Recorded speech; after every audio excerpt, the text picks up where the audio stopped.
2021 campaign platform.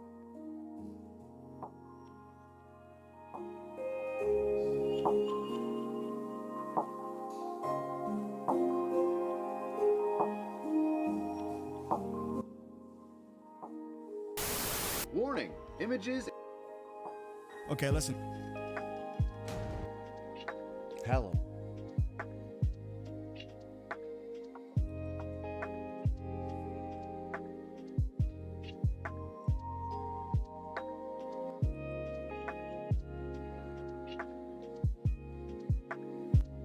Welcome back to the...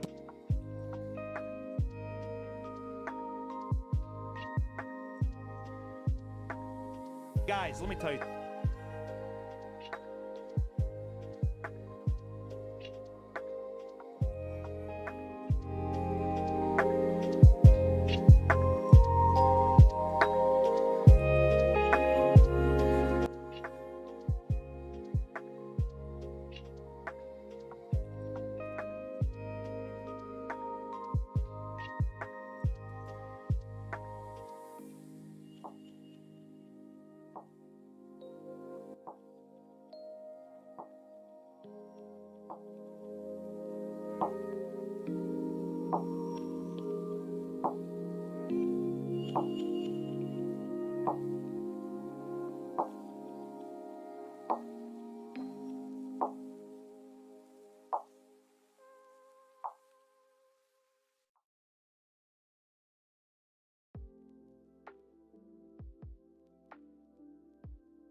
Hello everyone, welcome back to the Blind Press YouTube and Twitch channels. We are here to have a fun Sunday night stream. Hey, it's a cannibalistic Snorlax. What's up, sir? Hello, Spittlebuggies. Hope you guys are all ready to have a fun stream. I have no idea what videos are pulled up because Pincalo pulled them up while I was tucking the boys in. So it's a surprise. It's a surprise. And then we're going to play through more of the Mortal Kombat story mode because we need to refresh our memories before Tuesday because, yeah. Got my half-calf coffee here. So we're gonna hang out. We're gonna have a good time. We're gonna see what's what. Now let's check the channel. Let's check the volume here of the audio balanced with my voice. Okay, we're good. Sorry. Okay. What's our, it's been a really interesting day. We did a bunch of chores around the house. I tried to knit on Facebook Live and got one person to watch, so that was interesting. And yeah, I'm trying to figure out, I went to download Babbel to try to start relearning like French and Spanish and shit. There is no free plan. Like, you know how Duolingo has the free thing and you can like do it without paying them?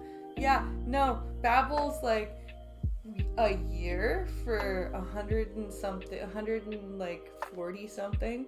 6 months for like another 100 and less, like 120 something. 3 months for 170, or a lifetime for 300 and something.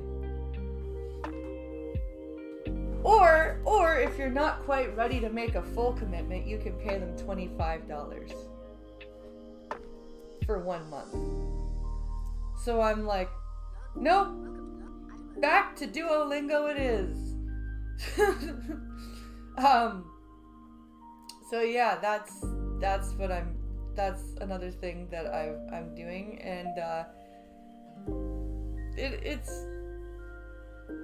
I'm gonna see if the boys would be interested in doing it with me, sitting together, just doing the Duolingo together, because I think that would be fun.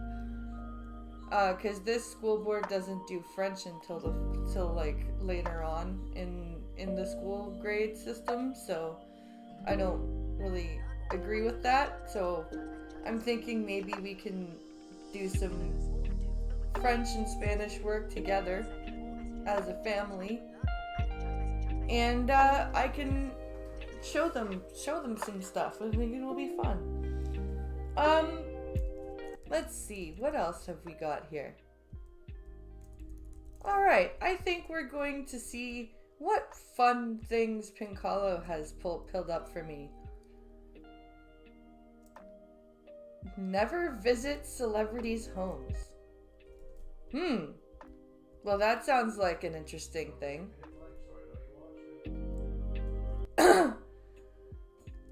So this is... Who did this video? Ha, okay. Let's go over here. Let's switch to our live scene.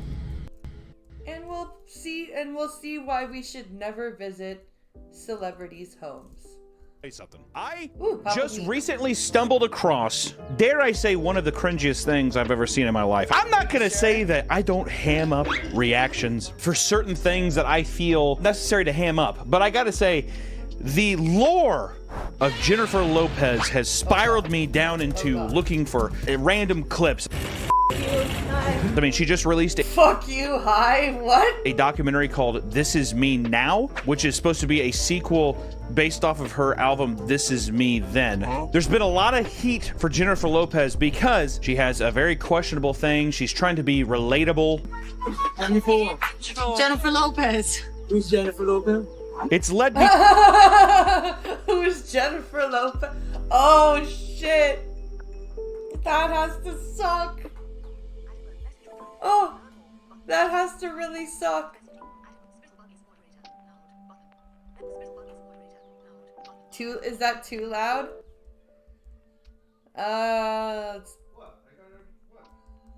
Spittlebuggy said loud. led me to probably the worst celebrity interview show I've ever seen in my entire life. Vogue's 73 question series. Taylor. Hey. Hi. If you're not cultured, if you don't like high fashion, right? Vogue's a high fashion magazine. It's all about celebrity gossip, and it's about basically taking celebrities and just doing Still exists? I'm sorry. I thought Vogue was like a magazine that no longer existed. Okay. That's pretty much what they're doing the entire time. 73 questions. They go into somebody's house and they kind of awkwardly follow them around. But it's obvious that the whole thing is scripted. Okay, random question. What was the last Kimoji that you used? The last what? The whole thing is scripted. Okay, random question. What was the last Kimoji that you used? What's a Kimoji?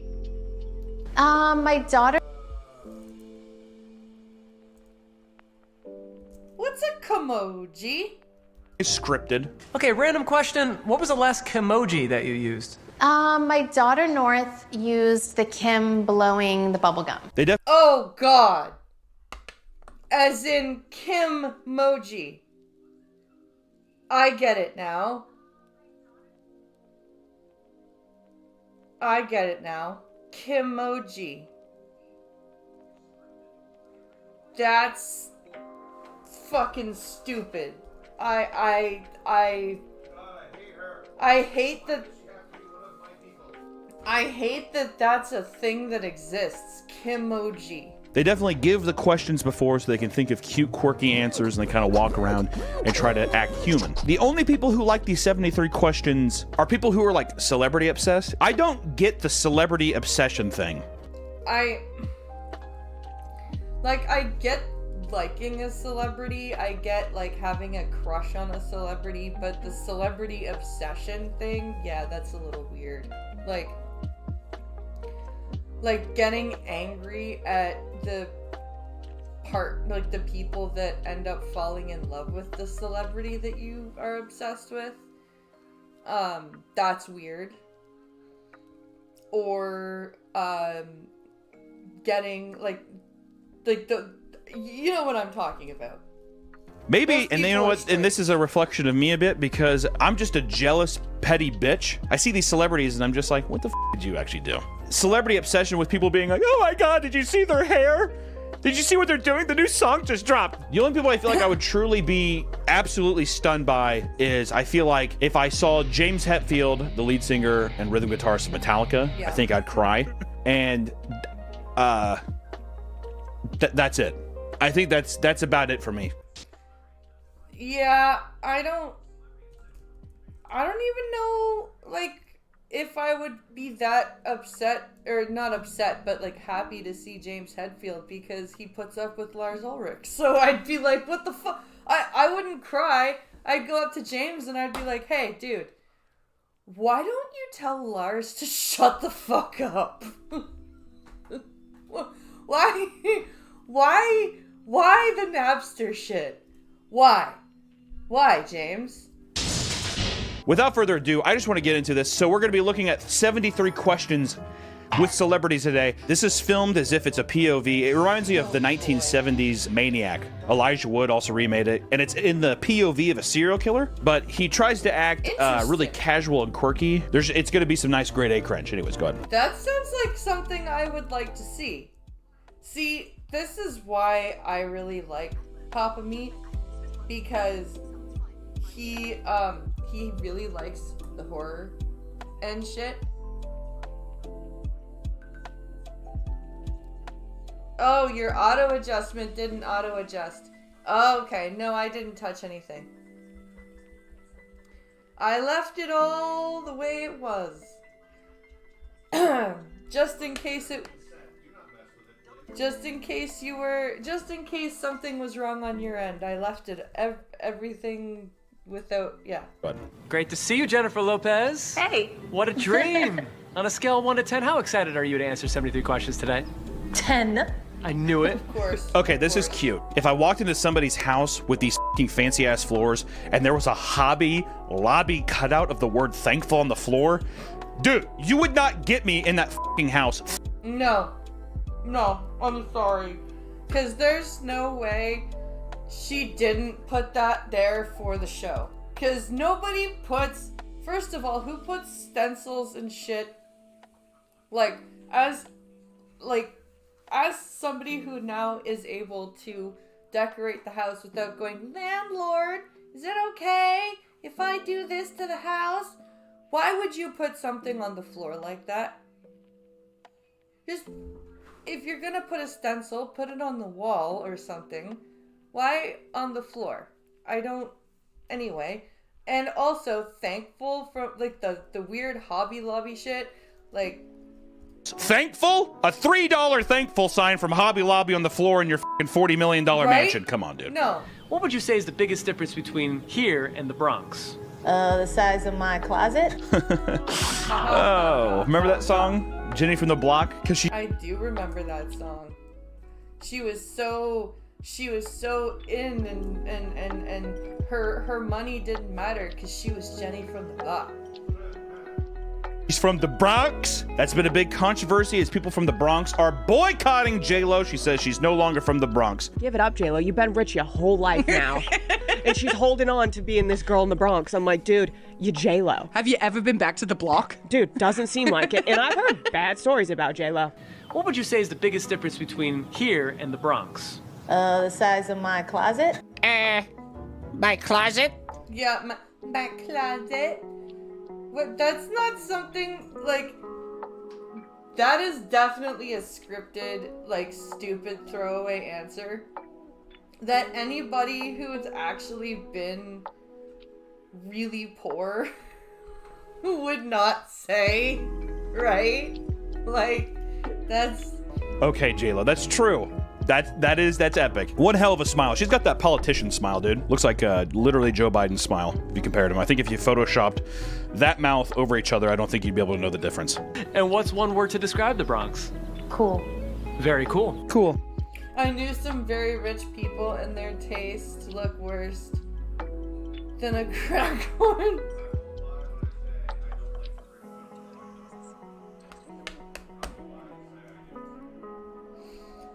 Well, I'm trying to think of anybody that I've known ever that's been, like, well off or rich or whatever.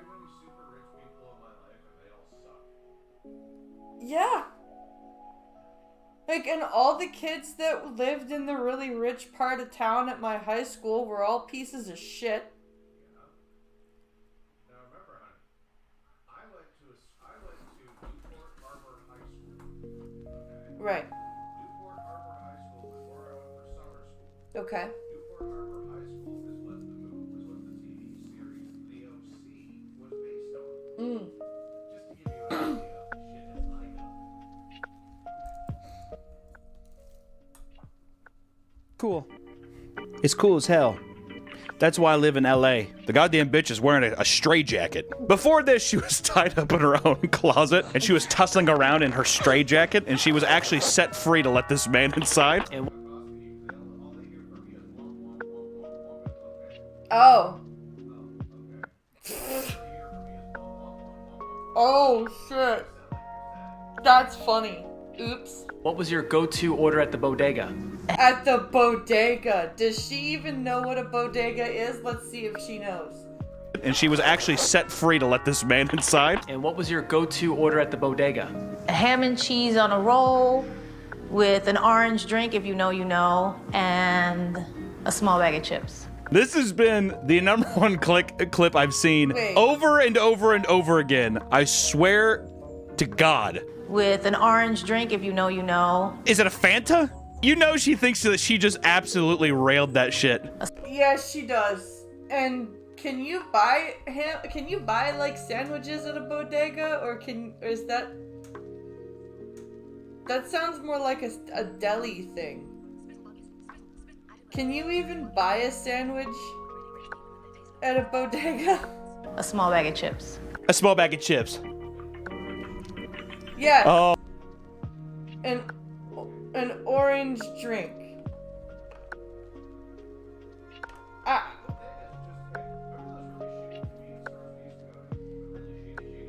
Yeah. Yeah.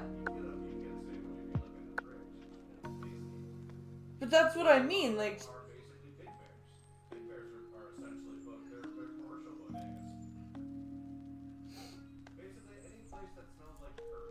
Any place that smells like curry. Oh, the hood's gonna go wild for that one. That sounds like the J-Lo special to me. You want some tea? I'd love some. Sounds like the J-Lo special to me. A ham sandwich, a Fanta, and a bag of chips. The J-Lo special. So everyone knows. J-Lo special, yeah. Yeah, this guy, these are so obviously fucking scripted. It is horrible. I'm walking here. What's something? And a bag of chips. The J-Lo special. So everyone knows I'm walking here. What's something else that real New Yorkers say? A real New Yorker says, I'm walking here. Isn't that from fucking...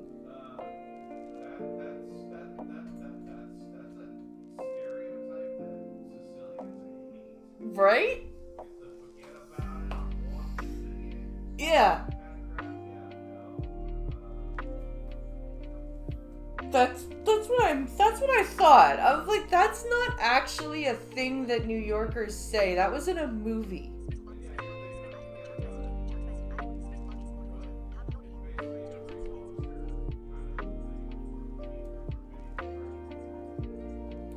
A ham hoagie and orange juice with Sprite. See, that sounds better than what she just described. You. What's something else that real New Yorkers say? You.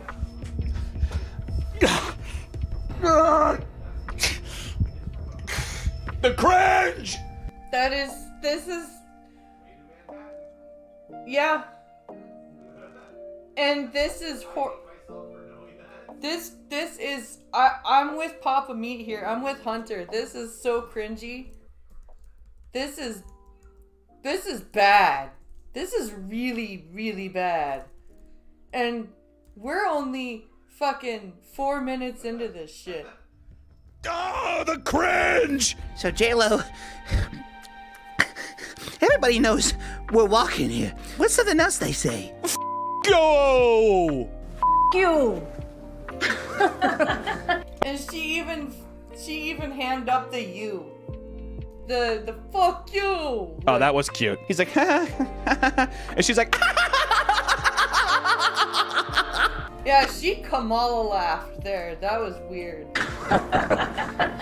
okay, I'm laughing, baby. I'm laughing. Just easy. And do you think we'll ever see you in a musical on Broadway? God, I hope so. Oh, God. I hope not.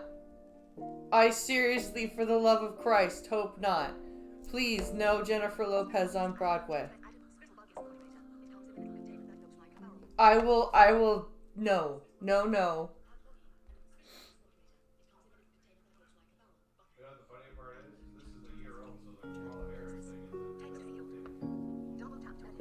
God, oh God, I hope J-Lo needs it, Daddy. J-Lo needs it. Which of your yeah, movies she does. She needs the money. would you most want to make a sequel of? Oh, please say Made in Manhattan. Oh fuck, that's funny. That's funny that he says Made in Manhattan. That's too funny. Oh, J-Lo, please say Made in Manhattan. Oh God, you're so pretty in that movie, please. Gilles. I'm actually bummed about that, dude. Who has made you laugh the most in between takes? P. Diddy. He's a great character. Oh God, that's funny. My husband, Ben. Yeah. My husband, Ben.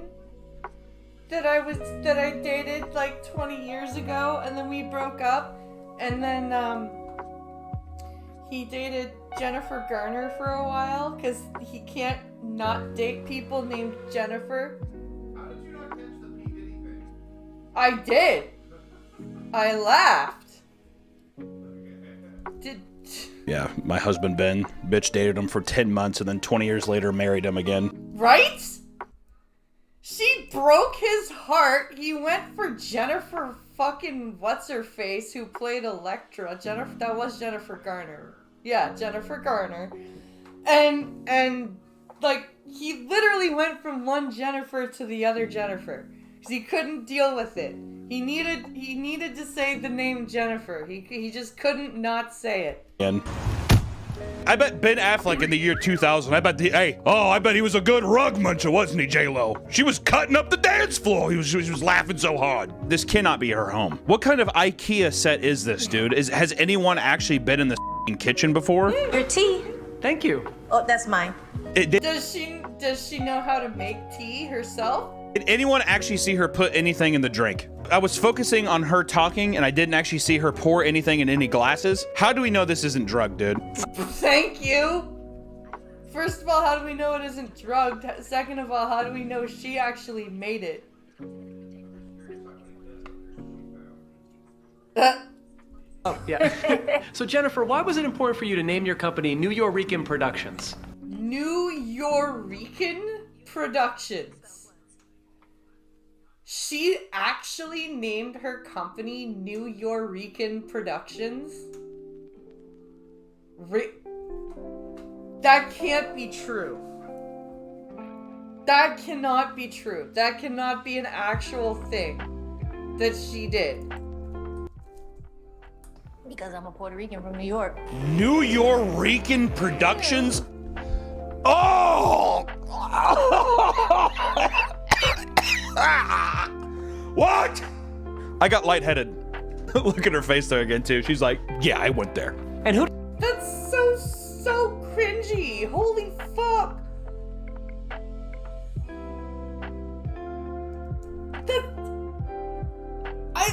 I can't. I got lightheaded. Look at her face there again, too. She's like, yeah, I went there. And who do you think should portray you in a movie about the story of your life? She hasn't been born yet. God. Jesus Christ. Well, she hasn't been born yet. Oh, Lord. Oh, Lord.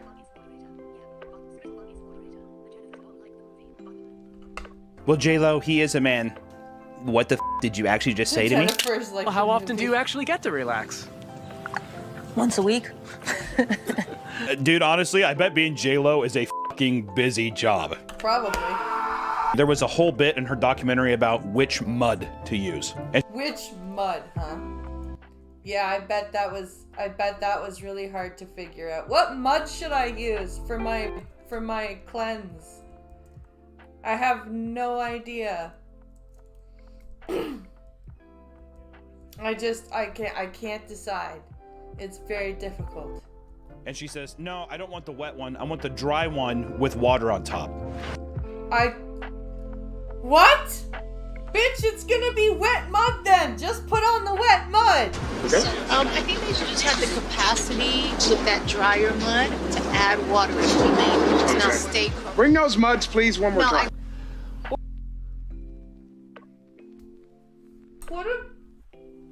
Just put on the wet mud. Just don't be an entitled bitch. What would you say is your pre-show ritual? I like to go to a hospital, steal a child, and I like to cut off its fingers. I was gonna say bathe in the blood of a white-coated lamb, but hey, that's just me. It's just kind of what I do. It's what we did in the Bronx. Cause yo! And what do you hope your kids learn from you being relentless? That if you work hard, you can accomplish anything. She has just like these briefcases full of gold. Did you know that if you work hard, just keeps giving them, she's like, well, you can take this one. You can actually do anything you want in life. Did you know that? This one's kind of heavy. There you go. There's a lot of pirate gold in there. If I have any advice to give, it's just be relentless with your work ethic. Yes, be relentless. Because that's totally all that you need to do is just be relentless. You're going to put this in your Mercedes. I know you're 9, but you're going to want to put that in your Mercedes. Go ahead. And what is your most surprising beauty secret? Bleach asshole. Sleep. Now, why did you name the new album This Is Me Now? Dude, no! J-Lo, I have been very lenient, I feel like, so far. Do not... Oh, my God. Don't sit there and think. You should have already known why you named your album what you did. Don't be like, I don't know. Do not give me the fucking, like, deep existential breath. Wow, I didn't know we were going there today. Right? Fuck off. Gee, why did I name it This Is Me Now? I just... don't know. I'm in hell. This is the 7th layer of hell. I'm chained up with Lucifer. We're watching Jennifer Lopez be inquisitive over why the new title is This Is Me Now, dude. Kill me, God. The same way This Is Me Then captured a moment in time, a very special moment in time. This album also did the same thing, captured a very special moment in time. That would have been, yeah. You needed that second to really collect those thoughts for sure. Oh, What yeah. do you think your fans' favorite song of yours is? Jenny from the Block. Jenny from the Block. It's either gonna be Jenny from the Block or Love Don't Cost a Thing. That's what it's gonna be. That's my guess. She's either gonna say Jenny from the Block or Love Don't Cost a Thing. How? Jenny from... On the floor? Jenny from the fucking Block. Hello? What the fuck ever? What song did you even say? What? On the floor? What the fuck song is that? Does anybody know what song she just said? What song did you even just say? God damn. On the floor? Is it on the floor? Could it be on the floor? Well, let's look at Spotify. Let me look this up here. Jennifer Lopez, wow, 25 million listeners after all these years, right? Anyways, on the floor. Oh, what? No, she was right. She, wow. I got absolutely served. That was me. I was coming for blood. I'm sorry. I have no idea what song that is. I really, like, I'm not gonna call myself a J-Lo fan by any stretch of the imagination, but I don't know what that song is at all. I'll take that. I'll take that loss. I will take that loss. I'm sorry, Jennifer. Jenny from the Block? And then she did. I've been pausing too much. I'm sorry, Jennifer. Oh my God, baby, I'm so sorry, baby. Please come back to me, baby, please. We are at question number 73. What are you most excited about for next year? For people to hear the music. Oof. God damn. She really should have waited on that answer, I tell you. Well, that was J-Lo. You. Wait, we want to thank today's beautiful, beautiful sponsor. And that's excellent quality control and, dare I say, unbelievable designs. My goodness. I have P. Diddy. Oh God, P. Diddy. Didn't she date P. Diddy? Pretty sure she dated Diddy, didn't she?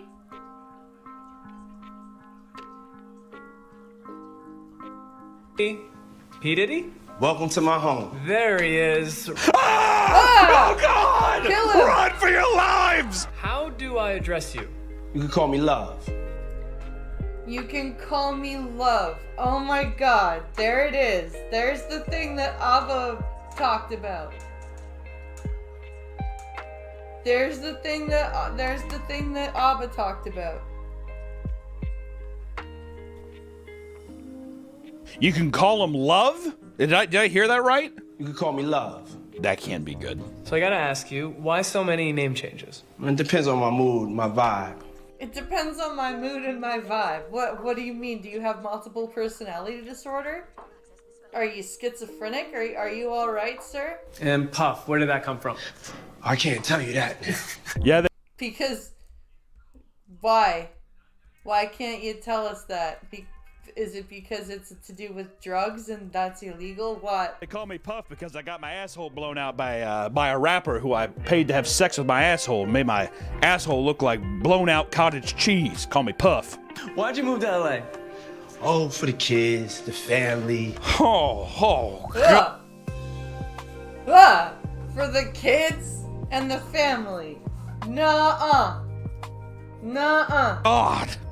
Oh, this is dude. Oh, go. Okay. All right. Love, how do you describe yourself?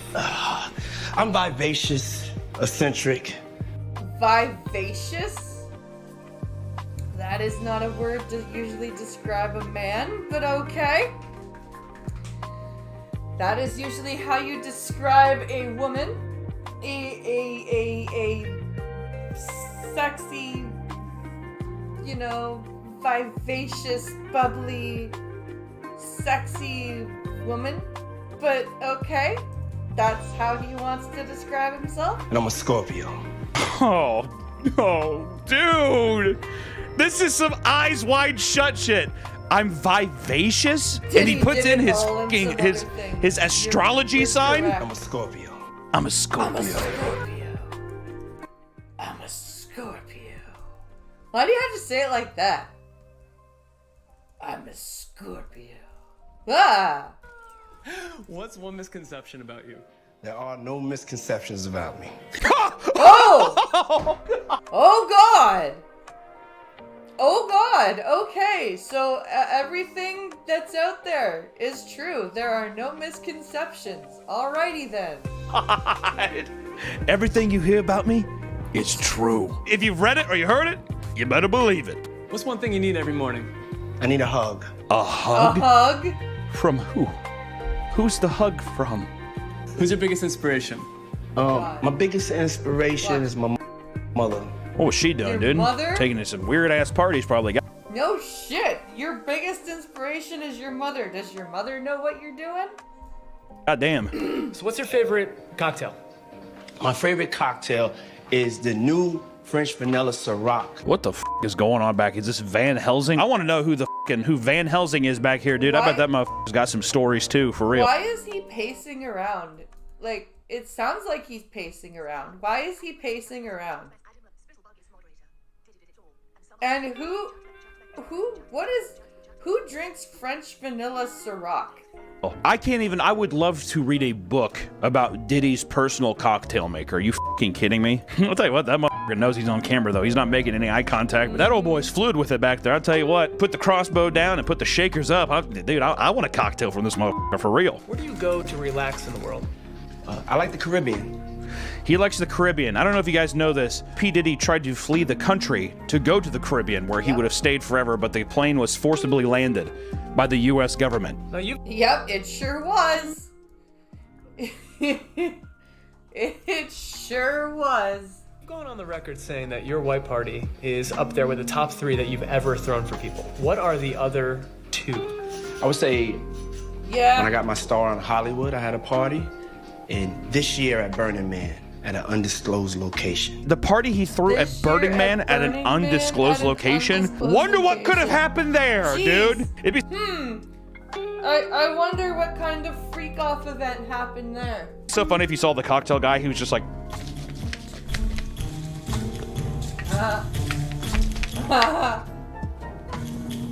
And if you've had to recall the most lavish, over-the-top, outrageously extravagant decoration on display, what would it be? One time I had the Declaration of Independence in one of my 4th of July parties. The actual Declaration of Independence? Or a copy? It's a 4th of July white party. That's a fucking lie. There's no way the U.S. government would give P. Diddy the legitimate Declaration of Independence for his 4th of July party. Yeah, it's great to hear, and I'm sure that's probably not public information yet, but who's the person that's number 1 on that invitation list? Leonardo DiCaprio. Uh-oh. Oh, God. Leo, what you do, dude? Leo. What did Leo do, dude? Why is he so comfortable with Leo? And who are your style icons out of all the icons in the world? Dapper Dan, and this kid right here, What my up, son. Pops? Christian. How you? The 3rd son. Oh, good to see you. Christian, the 3rd son. He's like, yep, it's me. Puff Daddy's 3rd son. I like how he's just awkwardly sitting in this empty room, like, looking out, waiting for these guys to come in. That's That's so weird. Dad, did you bring me a cocktail? Your third boy? Yeah, did you bring me, your third-born son, a cocktail? Oh, look at that shot, dude. By the way, did you see my Grammys? Hey, Puff, I heard a bunch of banging around upstairs. Do you got, like, some dogs or something? He's like, no. He's like, you don't have any dogs upstairs at all? None. I don't like animals. Those are my other children that I have locked up upstairs because they didn't listen to what I said about beating women. Oh, did I say that out loud? What fashion shoot sticks out in your mind? Annie Leibovitz, the Vogue shoot that I did, it was called Puffy Does Paris. His cocktail thing, they look like anal beads. How does fashion influence you when you're recording? If I'm not fresh, I can't make a hit. If I don't look fresh, he has his anal bead drink, he's just like, then I can't make a hit. All right, notice your Grammys. Tell me, what's your favorite Grammy that you've won? What's your favorite Grammy? Don't they all look the same? Favorite Grammy would have to be Bad Boys 2 soundtrack, Shake Your Tail Feather. Here we go. Calling it right now. Hip Hop Album of the Year for No Way Out. Really? Hip Hop Album of the Year for No Way Out, huh? Who's the one artist, living or dead, that you wish you can collaborate with? He's gonna say...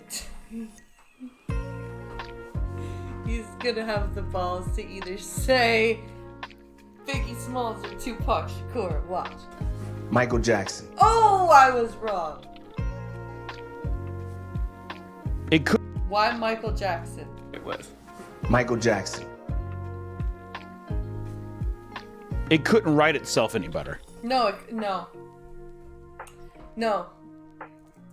But I mean, they actually have. They actually have a perfect reproduction of forgeries made. They loan out. It's been marked so they know which one is real. That makes sense. Why? I mean, it's Michael Jackson, man. Who wouldn't? Yeah. Who wouldn't want to collab with Mike, with MJ? No particular reason. It's just MJ. Come on. All right, in all the TV that you've done, what is your most memorable moment? I would have to say when I performed at the MTV Awards with Sting doing I'll Be Missing You. Life change. That was, of course he's gonna say that. That dude, honestly, that collab has nothing on f***ing Nelly and Tim McGraw. But it's all in my head. I think about it over and over again. I love that part. Tim McGraw only has like one line in it. He's like, every time I close my eyes, sounds like a hound. Oh, remember that one? I can't go on not loving you. And now you're coming. Yeah, Nelly and Tim McGraw, that was pretty good. Coming back? Yes, I'm coming back. I have a new show on Fox called The Four. It's going to revolutionize vocal competition shows. It's me, DJ Khaled, Fergie, Megan Trainor, Charlie Walk. Holy shit, what a fucking nightmare show. That sounds horrifying. That sounds like no thank you. I'm not okay with that. That's... Just picture that too. What is Megan Trainor? The girl's like, it's all about that bitch. It's about that bitch. No trouble. Then Fergie's doing goddamn somersaults on stage, and DJ Khaled is another one. He's awesome. Do you think you will ever be done with music? I will never be done with music. You are now, buddy. Yeah, you are forever done with music now. Maybe you can... What the fuck is that noise outside my house? Maybe you can teach some of the people how to rap in jail. I don't know. You are now, unfortunately. No, not unfortunately. No, fortunately. Very fortunately. Fortunately. So it's 2020. Will we see a president love? You will not see a president love in 2020, but you will see some change. Love is going to help you get some change. I don't want to be the president, though. I want to have too much fun. Wants to have too much fun. Too much fun, eh? Too much fun. That did not age well. Did you get all the fun you could get there, Puff Daddy? There's a thing is too much fun. I'd say so. I'm gonna round it out with some old-fashioned true or false. Is that all right? Sure, let's go. Okay, true or false? You go to sleep at 5 a.m. False. True or false? You take a bath every night. True. True or false? He left. No, it did not. It really did not age well. That was only 4 years ago. Candles. True. True or false? There's a toddler upstairs locked up in your room. Did he true or false?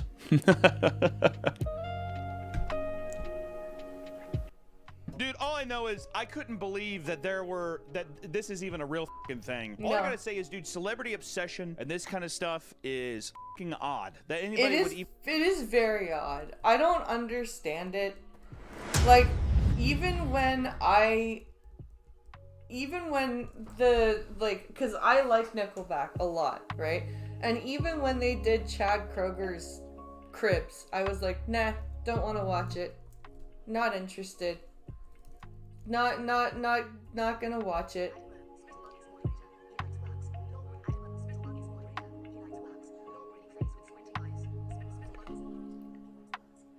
He likes wax, lol. That's funny. That's too funny. Oh my god. Okay.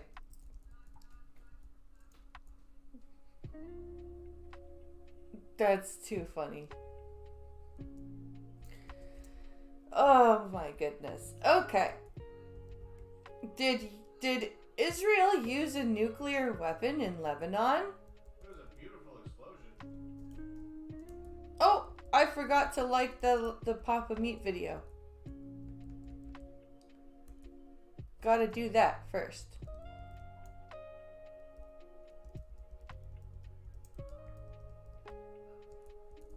Like. Okay, there we go. Okay.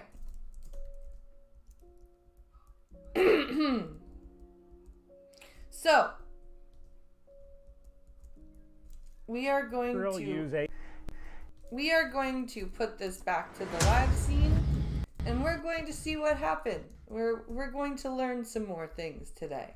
Did Israel use a nuclear weapon in Lebanon? So this popped up on X, formerly known as Twitter, on September 21st. And I've had enough people write me and ask me if this is true that I figured I would make a video about it. Is this still with the pagers? No, this is different. This is a different hit. This is Lebanon. Oh, I thought the pagers were in Lebanon too.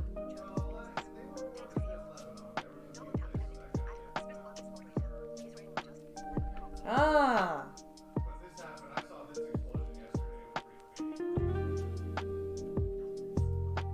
No, Israel did not use a nuclear weapon in Lebanon, and there are a few reasons why we know that. To start, I am in San Francisco right now. I'm going to dinner with Jordan Harbinger in a few hours, and then I'm heading back to DC, but I think I can knock this out real quick. First off, it has never been confirmed that Israel actually possesses nuclear weapons. Now, if I were a betting man, I would say they do. I would say that it is likely. Oh, yeah. They do have two research reactors, one of which might be used to manufacture plutonium-239, but I would for sure say that Israel has nuclear weapons. Research reactors, one of which might be used to manufacture plutonium-239, but we really don't know, and Israel isn't telling. But leave that aside for a second. Both the US and Russia, and for that matter, the entire world, have a vested interest in knowing whenever a nuclear weapon explodes. Yeah. Just a little bit. Because depending on how big the nuclear weapon is, there's gonna be some fallout. This goes all the way back to September 24th, 1996, and the Comprehensive Nuclear Test Ban Treaty. That treaty's goal was to ensure there would never again be a nuclear detonation in the world. Although a number of nations, including the US, have not signed the treaty. I believe the only nuclear detonations since that treaty have been from North Korea. But that being said, both the US and Russia have satellite and terrestrial systems that are designed to detect nuclear explosions. The US has a system called NUDET.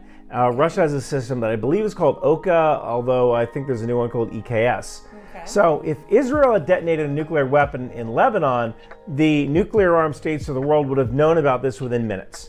So I guess they have, so these systems are designed to recognize what a like a signature, I'm guessing. I obviously don't know how these systems work. Remember, he's special intelligence, so he has a bunch of toys that nobody else does. Right. So these, he's saying about these detection systems for nukes. So I'm guessing that they would detect like a radiation signal. Okay. And the general public would have been informed about this within hours. There is no reason to kind of keep this a secret. There also would have been a hell of a lot more cell phone video. And if there was any radioactive fallout, this would have been detected by people. And don't forget, there are nuclear power plants all over the world. When nuclear power plant workers go into work in the morning, they actually have to go through a radiation detector. That's one of the ways we knew that Chernobyl had exploded, because I think it was nuclear power plant workers in, I want to say, Sweden. They were going into work and they were coming up hot for radioactive particles. Really? Interesting. That is something about Chernobyl that I didn't know. And that's one of the ways we figured out that Chernobyl had detonated. So if there was any sort of nuclear explosion after a day, it is now the 22nd, we would know about this by now. That's now, fair. finally, I have to talk about how nuclear weapons really aren't that useful. And I say this whenever some screaming idiot says, what if Russia goes nuclear in Ukraine? What?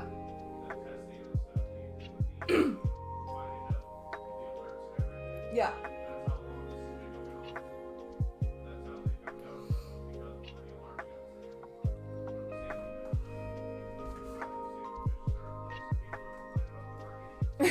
And note that whenever somebody says, what if Russia goes nuclear, that's the first clue that they're a screaming idiot. Yeah.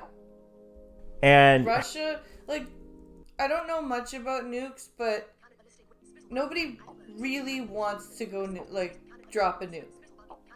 Hey, CW's over on YouTube. The explosion was far too small. More likely they hit a weapons depot.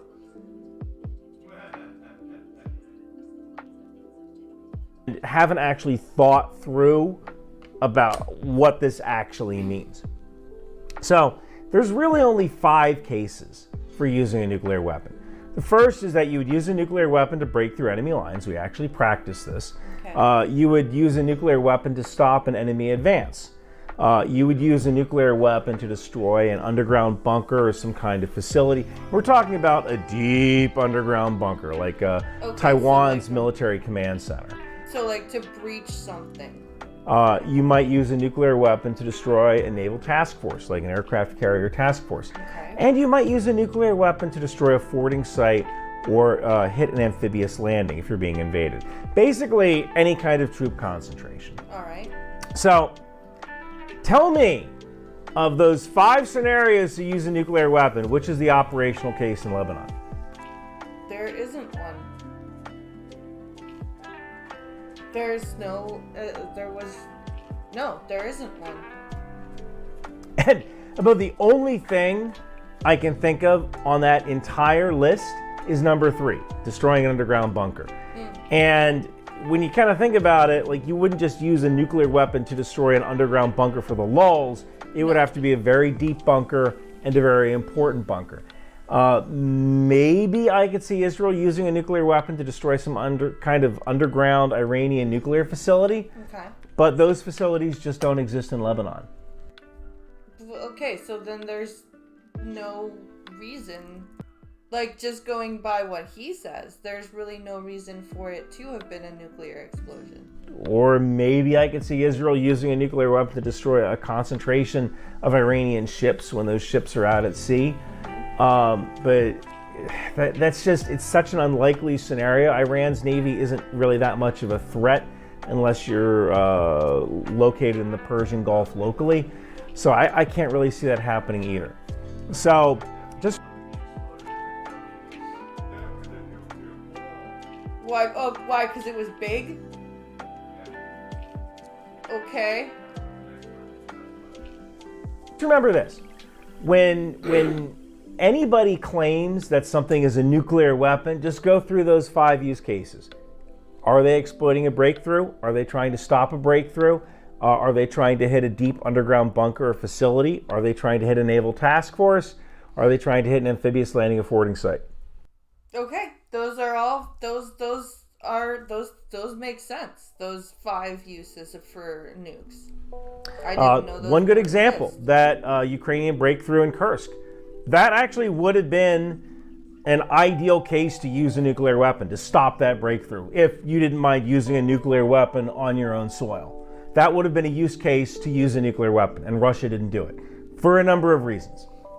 There's all sorts of stuff in those areas we don't know about also. That's true. If the footage that you're watching doesn't match one of those 5 things, the thing you're seeing probably isn't a nuclear weapon. Yeah. One final thing. You know, Elon, I love my Tesla, but shame on you for allowing this misinformation to continue. Yes, free speech is important. I 100% agree that free speech is important. But I showed you how to stop these bots from spreading some demonstrably false information. He doesn't care about that, though. That's the thing. Elon Musk doesn't actually care about stopping the spread of misinformation and disinformation. He just cares about how many people are paying the premium subscription on Twitter.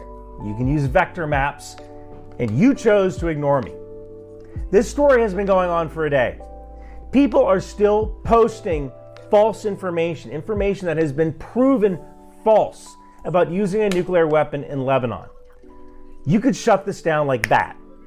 Visit my GitHub. The code is there to fix this. Yep.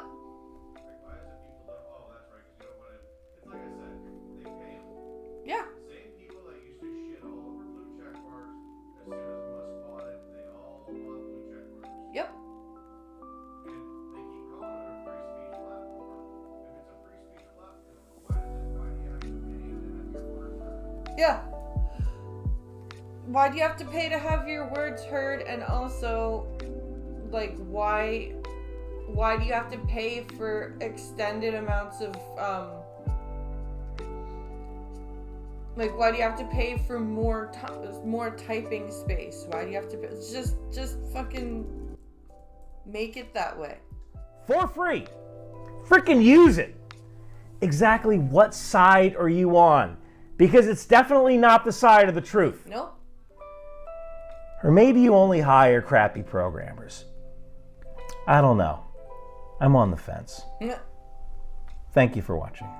Oh, wow, Daddy's cigarettes. If I smoke these, I'll be cool. His fume ad. That's funny. That's too funny. Oh my god. Yeah, it's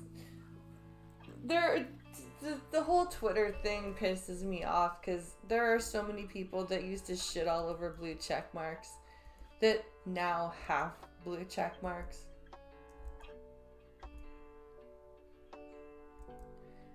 Okay. So let's keep going here. YouTube's war on ad block got worse. There's a war on ad block? Yeah, because people use ad block, and YouTube doesn't like it. So YouTube has got countermeasures against ad block. And it's hilarious because the amount of energy that everyone uses Yeah.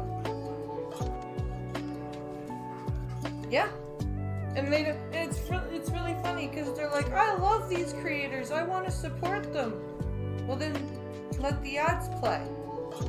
That way you don't have to, like, if you don't have the money to send in to Streamlabs or Super Chats or whatever, the ads will support them. Or get pay for YouTube Premium and just allow the people to get a percentage. Then you don't get ads. That too. YouTube Premium helps support the creator, and you don't get the ads that way either.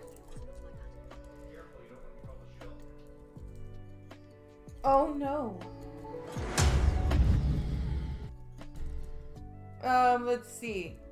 So here we go. Let's take a look. YouTube loves ads more than P. Diddy loves baby oil. Oh god. They have made so many decisions that all revolve around feeding people as many ads as possible and in many ways as possible. I'm sure all of you saw a few days ago they announced that they're officially fully rolling out the ads experience while a video is paused. So now when you pardon my phlegm, I had to go take care of business there. So now when you pause a video, you can be served an ad. They call it the pause experience. Wait, so if you pause a video and you don't have YouTube Premium? And oh.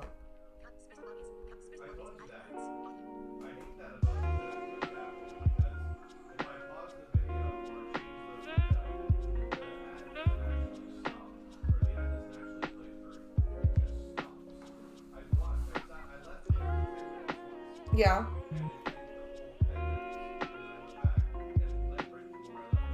Oh, that's crazy. I love that nomenclature. That is so fucking silly. This is the pause experience, which is why we're serving you a Dunkin' Donuts ad. But I'm not here just to focus on YouTube's abundance of ads. Yeah, they want to cry about YouTube while still using YouTube. And YouTube is still the best platform to use. Or like... I'm here to talk about its war on ad blockers. This is something that's been going on for a while now. There's been tons of mangled corpses left out in the street from this battle, and now there's been a new casualty. Me. So, I've noticed over the last few days, and I know I'm not alone, that YouTube has done a lot more to beef up its protocol against ad blockers. So, when I've been trying to watch videos on my account that is not a premium subscriber, I've been getting this notice. Video player will be blocked after one video. It looks like you may be using an ad blocker. Video playback will be blocked unless YouTube is allow listed or ad blocker is disabled. Ads allow YouTube to be used by billions worldwide. You can go ad-free with premium and creators can still get paid from your subscription.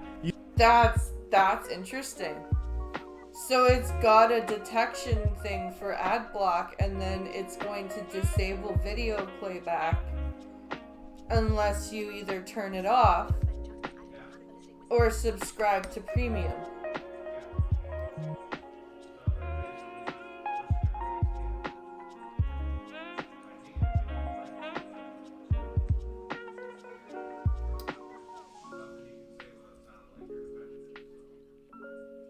Oh, the skippable ads that will end up being more ad than videos, cannibalistic? Yeah, those are annoying. YouTube lets you get 3 free samples in there with your ad block still enabled, but they hate ad block. They hate that more than P. Diddy hates security cameras. So Jesus. they... You really like the P. Diddy stuff today there. Your COVID must be hitting hard. These 3, but once you finish your rations, they shut you down. They put the kibosh on that. They give you this. Ad blockers violate YouTube's terms of service, and then it's the same bullet point list there, and then you can't watch any videos going forward unless you disable it or pay for YouTube Premium.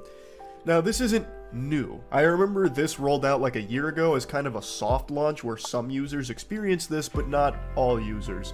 And uBlock Origin was able to get around this no problem. Now, I wasn't using uBlock Origin. I had this happen briefly a year ago, or maybe it wasn't a year ago. Time moves so differently when you hit 30, it's like entering into a fucking black hole. Everything's all cattywampus when it comes to the perception of time.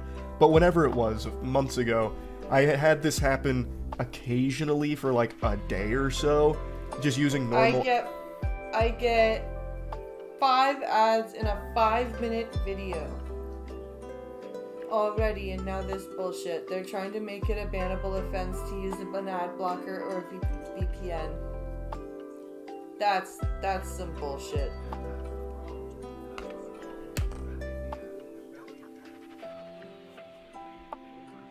Yeah.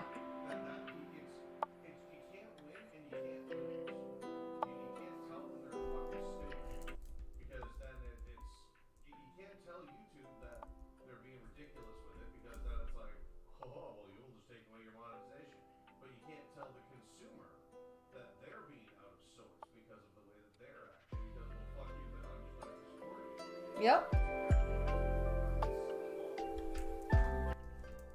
No, it absolutely is a horrible catch-22. Normal ad block and then it went away. I'm guessing that it was just an experiment and they decided just to put it back in the fucking shoebox or whatever. But now we're back at the rodeo and this has been going on for 4 days for me.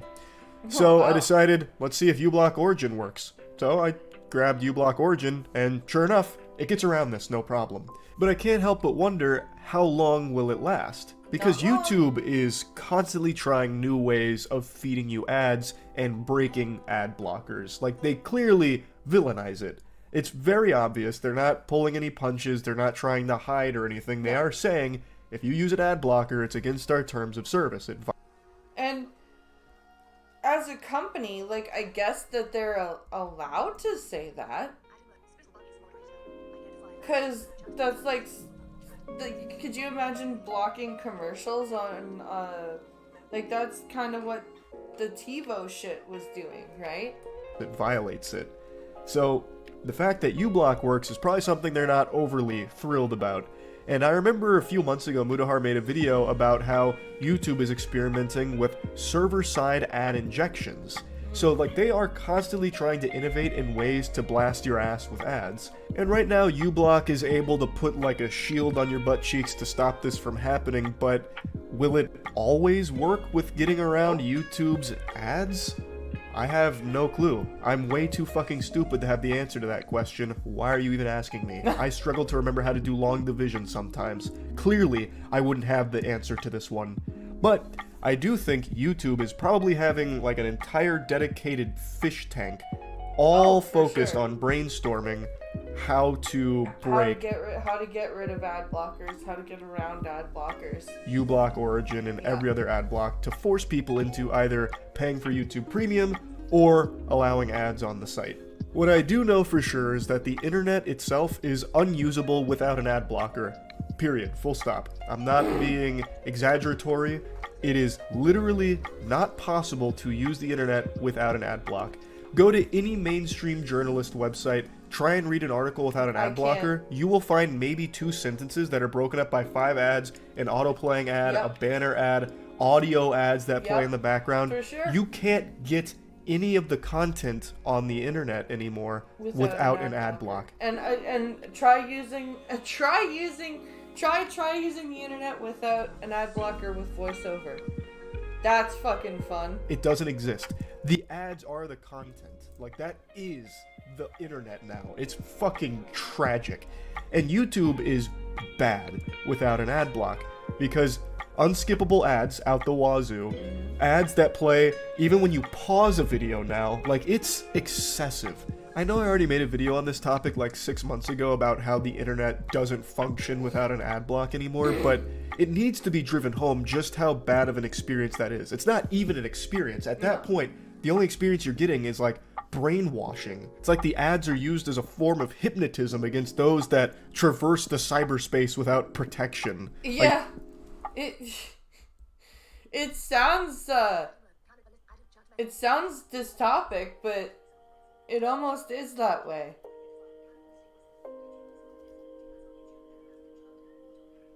Jesus Christ. You're not wrong there. Like, if you don't have the ad block condom on, you're fucked. Like, you're walking away with the worst diseases imaginable. Yep. It's awful. It cannot be overstated how awful using the internet without an ad block is. So when it comes to YouTube in particular, it's not as easy as just like oh, okay, I guess I'll go ahead and turn off my ad block. It's not that big of a deal. No. It is a big deal. Because then if you're trying to watch like a 10-minute video, that'll turn into like a 20-minute experience because it'll be 10 minutes of trying to watch that video with 10 minutes of ads like slapped on top of it. My counselor, for some reason, she does not like when she will not let me use my YouTube account on my phone to watch the videos at her office. She's like, no, we're gonna use my computer, and her YouTube is not signed in, like, it's not a premium, so we're like, ads, and I'm like, dude, I have YouTube Premium. We could have watched 3 videos that that you want to show me in this space that we're taking for this one? What are you doing? That's exaggeratory. I know it's not to that extreme, but it is a much, much worse experience. And it's not like getting YouTube Premium is free or anything. That's 14 clams a month. That's an expensive subscription, especially when everything in the world is subscription-based now. Fucking subscription-based oxygen access at this point. Like, everything is subscription-based, so it's $14 on top of whatever other things you're subscribed to. It's not a low amount of money by any means at all. And YouTube without an ad block is just kinda dog shit. It really is. Yeah. Nobody wants to be fed a ton of ads that they can't skip, they have no control over, and you can't escape from them. You can't even pause a video and be safe from the ads. They'll come through and fucking jump scare you, even on the pause screen now. So the ads don't pause. That's crazy. So when you pause the video, the ad doesn't pause. The ad just keeps going. So it's not like a super simple thing to just be like, I'll go ahead and allow it. One tactic I've seen used a lot when it comes to this, the spin that gets put on it occasionally, is if you use an ad block, you're taking money away from the creators. By turning your ad block off, you're supporting them, you're able to help them get more money from the content they create. And the thing is, I think the majority of creators on the platform really don't give a shit about that. I've seen most of them say like, hey, you need to have an ad block. Like, I think most creators are very well aware that a user having a positive experience while watching their content is more important than that user giving them a couple extra doubloons because they got fed 12 ads. Yeah. If someone's trying to watch your video and it becomes like a headache, they're probably not going to come back. And that's true. And that's the shitty part. It's much worse for the creator. So I don't think that it's necessarily the most creator positive thing in the world to turn your ad block, to watch every ad and everything like that. And I don't think there's many creators that push for that either. Now, I'm stupid, but I'm not... Oh, yeah! That's right. I'll never forget that. It was skippable, but still. And that's the kind of shit that made me go, fuck it, I'm getting premium. Yeah. I'm not too... I don't care, it's been $25 a month for almost 6 years. Yeah. And what haven't we had to complain about? Ads. And what else? And there's extra stuff we get. It's not just about not getting ads. Right. Like, I do the bit, like, if it wasn't for it, I couldn't do the multi-screening stuff I do all the time. Right. Too stupid to understand the importance of ads. It's what puts money in the pockets of YouTube. It's what allows it to exist. Yeah. And it is what creators make the bulk of their revenue from. Like, I get how important ads are, but what I would do, instead of focusing on finding new ways of making intrusive ads to ruin the user experience, I would instead focus on just having everything be as user-friendly as possible. I don't think there's a single person in the world that has a problem with skippable ads. No. You just get a few seconds of an ad, and if it's a good ad, you might stick around and finish it and see what it's actually advertising, but a lot of people aren't interested, so they'll skip it. Because they're ads. But you should make them skippable. You should make them skippable, and then if, like, after, like, 5 seconds, and then the creator still gets, like, that click. To be unskippable doesn't necessarily help the product. If someone already is tuned out, doesn't care about it, and now they're annoyed because they can't skip it, they're not going to be getting that fucking product. At least, I don't think so, and a lot of them are just going to click out of the video anyway because now it's become a chore to even get to the video. Yeah. Twitch is the biggest culprit of that phenomenon, where if you're watching a stream and you get fed like 5 30-second ads in the middle of the broadcast, most people leave the stream or get up and go do something while the ads are playing. They're not even watching the ad. So your marketing push has failed. Like, I don't think it's effective to do that. I think the most effective ads are the skippable ones. Yep. If you could hook someone... Man, I'm having voice cracks and, like, fucking congestion here. I'm finally feeling better from COVID a little bit, but man, I still sound like I'm hitting a new puberty. But skippable ads. You can get someone's attention in a short period of time. If you have, like, a banger ad, or if your product's a banger, like, you can get someone to actually sit through an ad if it's entertaining. Yes, you can. You can... If you have the option to skip an ad, but the ad is good, then people are more likely to actually watch the ad than skip it. Advertising something that they might be interested in. but you could always just give them the option to skip it for those that aren't interested. I don't think there's any benefit to someone that's not interested sitting through your whole ad anyway. I don't think so, and skippable ads are just the best for users. Like, it's not close. Pausing a video and getting served an ad, I don't think anyone will ever positively engage with an ad that's served that way. No. I can't imagine a world where someone pauses a video, gets served a Dunkin' Donuts ad, and they're like, you know what? They're right. I need to order. And you know what sucks about that shit?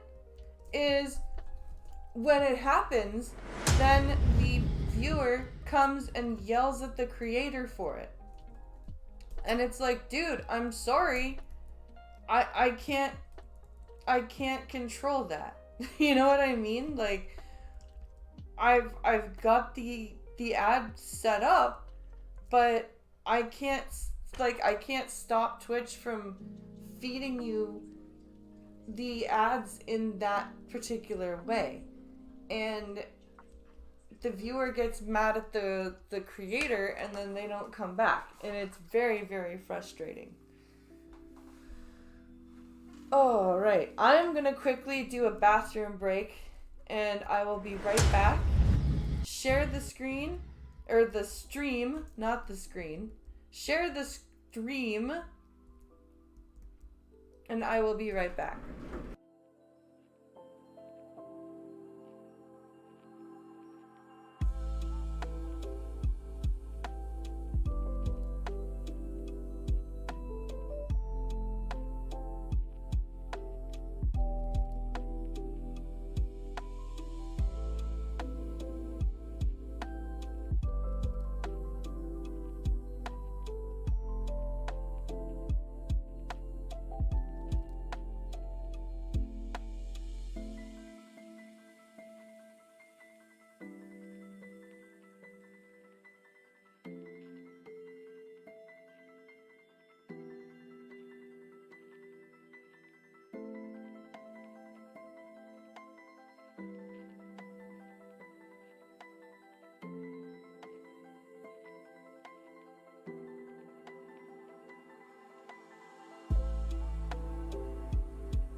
All right, we're back. Cannibalistic Wizard says I was watching on Twitch, but switched over here because I was getting ads and it was hard to watch. That's okay. No.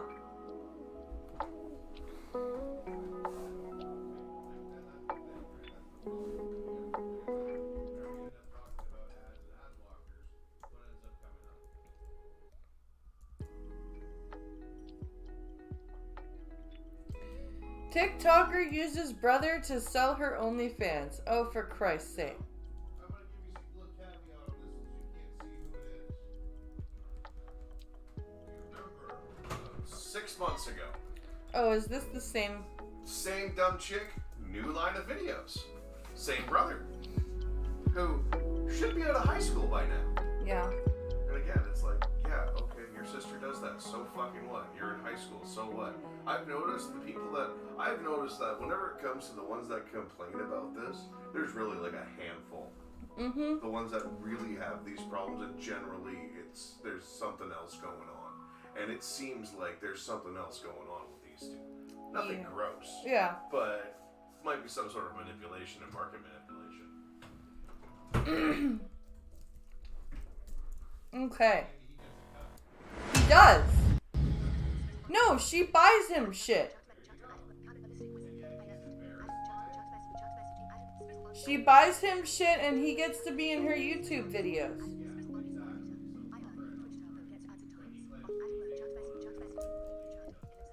Yeah. And here's the other thing about these OnlyFans people. Why is it that everybody gets lumped in with the XXX? Because there's plenty of people on OnlyFans that aren't that. But everybody on OnlyFans is an OnlyFans whore. Like, why? Does that mean every model that does boudoir photography is a whore?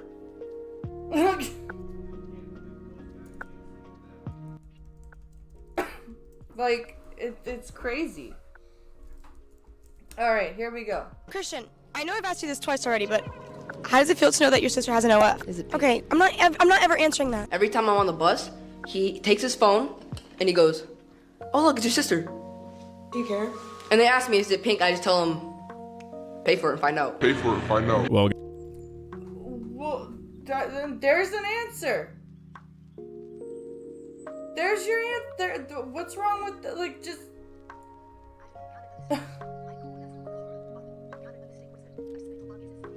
That's insane. I call everyone a whore. There you go. There you go.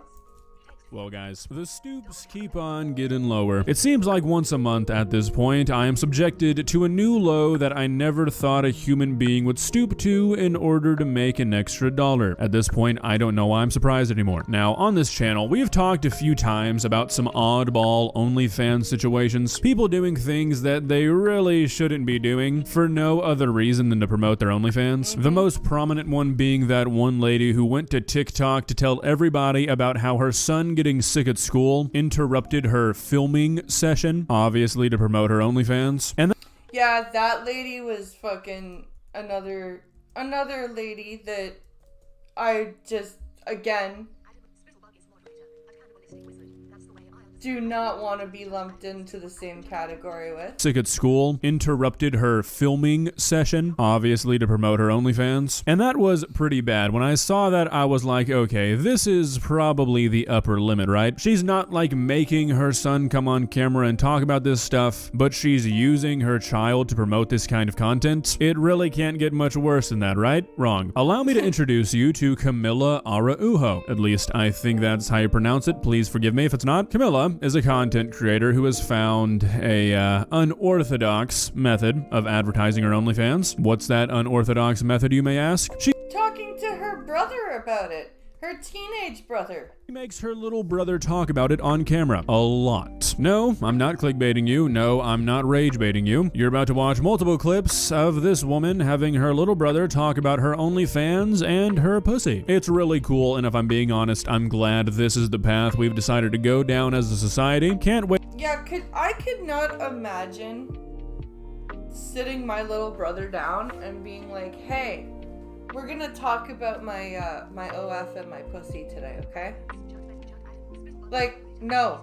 Wait for the average OnlyFans account to be a whole family affair. But by the tone that you're watching this video in, I can tell that you haven't quite been disgusted enough for the day. So let me help you out with that. Let's not waste any more time. Let's begin. Please subscribe. As a little brother, I don't think I've ever asked you this, but what do you want to do for a living? Oh yeah, I've always thought about this. I want to become a dentist, and the reason why is because I always had trauma as a kid. Usually a lot of kids have been nervous, so I want to put a smile on their face whenever they come to the dentist and come inside the door. Oh, I know you do OF too. Nani? Jesus. Okay, so this was the earliest instance I could find. Isn't he like, he's gotta be like 12 12 or 13 in that video, from the way he sounds. He sounds way younger than that.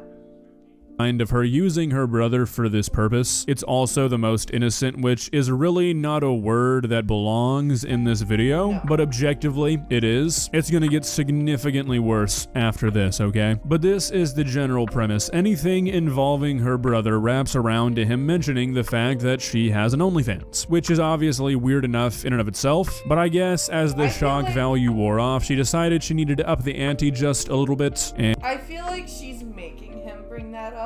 Like, he does a good job of bringing it up naturally, but I feel like she's like, don't forget to talk about my OnlyFans. And that did not take long.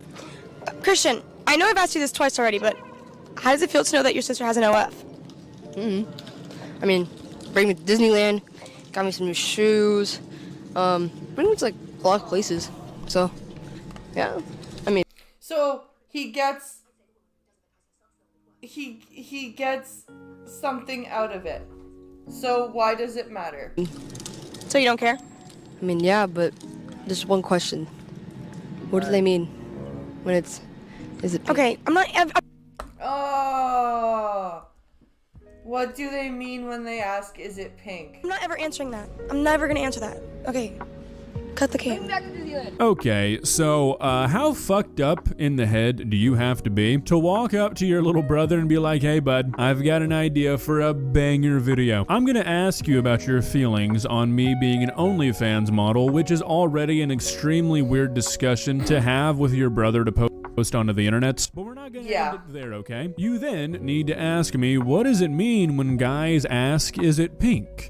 Yeah, that's how do you script that out in your head and be like, this is a great idea to do with my teenage brother. I think this is gonna be amazing content. I think people are gonna love it.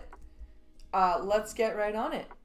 You need to act stupid even though you look like you're probably 14 years old, so you definitely know what that question means, but just act like you don't and we'll try and pretend like it's not insanely fucking weird for a brother to ask his sister about the color of her pussy, okay? Yeah, we're gonna pretend that that's all very fine and normal.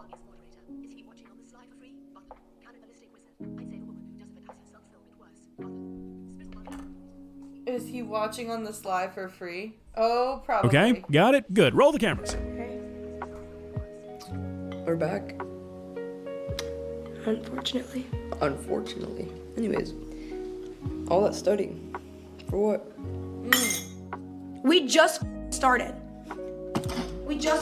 Oh, come back. I have a question to ask. No, come back. I have a question to ask. So this is from her podcast, which from what I can tell, anytime her brother is on it, it's just them talking about her OnlyFans. Which, again, why do you still need to be filming yourself talking to your brother about your page? For the life of me, I could not find one full podcast episode. I don't think there's like a real podcast, if that makes sense. It's just these scripted clips that they make to post onto YouTube Shorts. That's my guess. And anytime her brother is in one, they're talking about her OnlyFans in some strange way. As I said, all that studying for what? Dude, I'm honestly like, I'm so sick of these comments because it's like, I chose to do this. Like, I don't think you understand. Like, I am, like, beyond this, I'm well-rounded. I'm educated. Half of the that I do is because I choose to do it. Okay.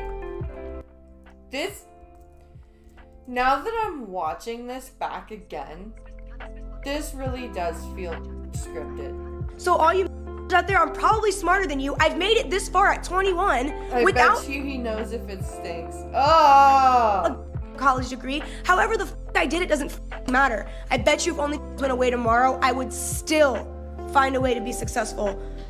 No matter what. Okay, so look, I've said this many times before, I have no issue with OnlyFans. We live in America, you're free to do whatever the fuck you want. If I had a pretty asshole, I'd probably sell pictures of it too. Sorry, I like money. But trying to sell this idea that you're this business mastermind who'd be successful no matter what, when right now you are resorting to making your brother make TikToks about your vagina in— Yeah, I'm sorry. You are not well-rounded if you're making your brother go, What does it mean when they ask me, is it pink? That's not a business strength. Order to sell your OnlyFans, it's really hard to take you seriously. Yeah. Like, all that studying for what? Like, bro, half of the billionaires didn't go to college. Yeah, I mean, that's objectively false, but sure, we can say that, I guess. Do you think I'm a good sister? No. Bro, why? You're my sister. You're mean to me. You're mean to me? I thought you just said in the other clip that she was nice to you. Not all the time. Bro, we live in You're saying different this states. because you're on a podcast. No, we live in different states. That's how I mean to you. I mean to you when you're failing your classes, yeah. I'm not failing. A D. It's not failing. That's a D, it's failing. F is failing. A D is failing. For you it is, because you're an A+ child. Right, I am. Shut the hell up. You're literally doing your career is in only. You can't be talking. You're selling pictures of whatever. He's not wrong.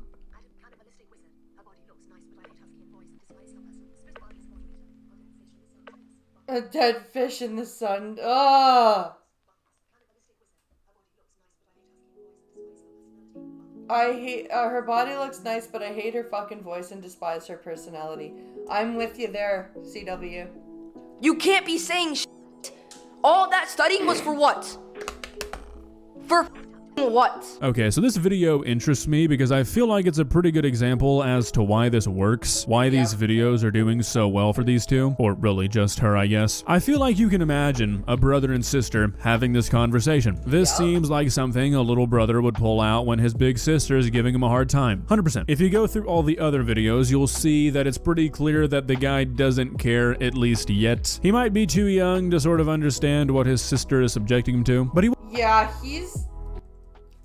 I think maybe in that last video he's starting to get it, but I don't think he fully gets it. Wouldn't be making all these videos if he was really that torn up about it yet. No. These videos are meant to go viral out of context. That's why all the information is there. What? It feels like it. It feels like now that I'm watching these back again, that this feels more scripted. D is failing. Are they from an Asian family? Yeah, her last name sounds... Her last name sounds Filipino. Ararujo?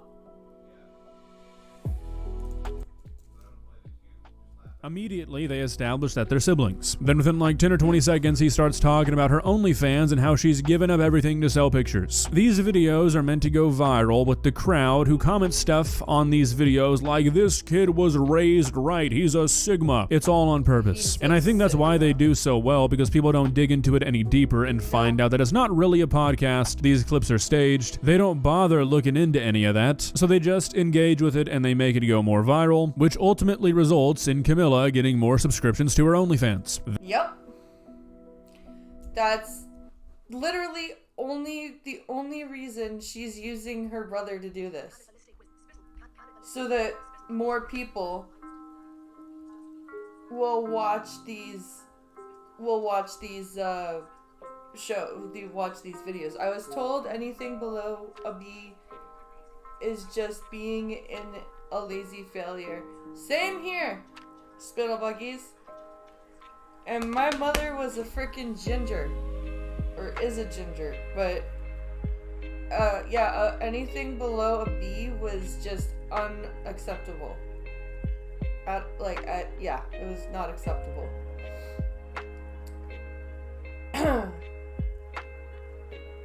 And there better be a good damn reason why you got a B in that class. Like, you better have tried to get a B in that class. If you got a B and you could have gotten more, then you got in trouble. That's the play. Alright, I get this question way too much, even in school, basically everywhere I go, if I ever get recognized. What do they mean if it's pink? Ew, again? With the same question. So, as you can see, these two are not the most creative. The only two bits they seem to have is him asking what does it mean when they say is it pink, and him giving her shit for dropping out of school, which really, I think, makes this a lot worse, because it takes away any sort of plausible deniability that maybe, just maybe, this is some really weird family dynamic and they honestly don't think it's weird. No, they do the same bit every time. These are not real conversations, which makes it pretty obvious that these two know what they're doing is for shock value. And oh, for sure they do. She knows, at least.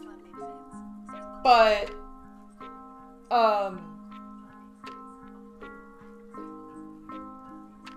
child labor. They seem to not see an issue with that. As I've been like leveling up, you know, in my career, like what's the craziest thing that's happened to you so far? So there's this one kid, I'm not gonna mention names, he is obsessed with you. Every time I'm on the bus, he takes his phone and he goes, oh look, it's your sister. No, he doesn't.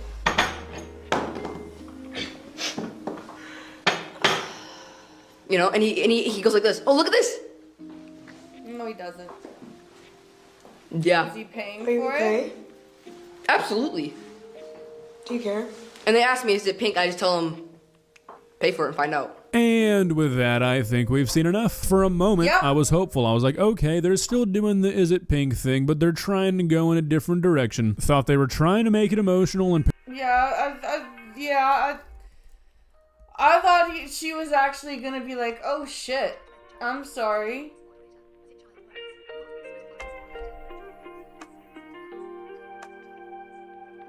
Isn't child workers not birth? Yep. And pander to a slightly different audience this time, but no, had to ruin it right there at the end with what might have been the most blatant advertisement so far. If you want to see what color my sister's pussy is, you're gonna have to buy her OnlyFans. It's like a fucked up version of if you give a mouse a cookie. Well guys, what do you think? What are your thoughts on this advertising technique? Personally, I feel like this is adjacent to an imprisonable offense. Obviously the sister is in the wrong here, but I feel like a lot of the blame needs to go to the parents. Yeah. If the parents even know. Surely you've got to be aware that your children are doing this, and when your son appears to be like 14 and you're letting this happen, that falls on you. What's really unfortunate about this situation, besides the fact that this kid is going to need some pretty extensive therapy in a few years, is the fact that this is so successful. These shorts get millions of views and they've gone viral on Twitter multiple times. That drives me insane, for the fact that they're actually viral on Twitter and on TikTok and on YouTube Shorts for this. It's gross.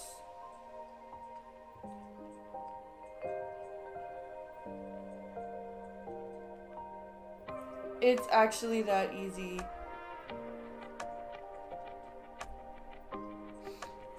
This is just so stupid that strategy works. It shouldn't work. It really shouldn't work, but it does. It works. Okay. Justin Trudeau backstabs Jagmeet during a radio interview. Interesting.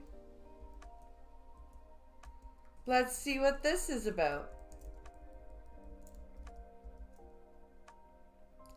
Oh, from Moose on the Loose. I've seen his stuff around. Okay.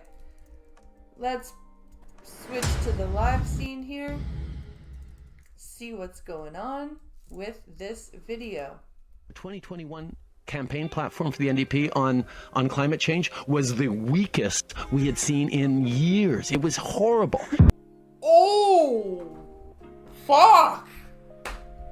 Wow, they are just done with each other, aren't they? It wouldn't be another day in Canada without more nonsense from Justin Trudeau. Welcome back to Moose on Loose. My name's David, and today's top story, we got a radio interview here from Justin Trudeau coming from Montreal, and he's clearly being just so burdened by Pierre Poilievre. The fact that Pierre is just dominating the polls, you can tell it is all consuming to Justin Trudeau's mind. It is. He's getting very upset. He's getting very panicked. You can see it in question period.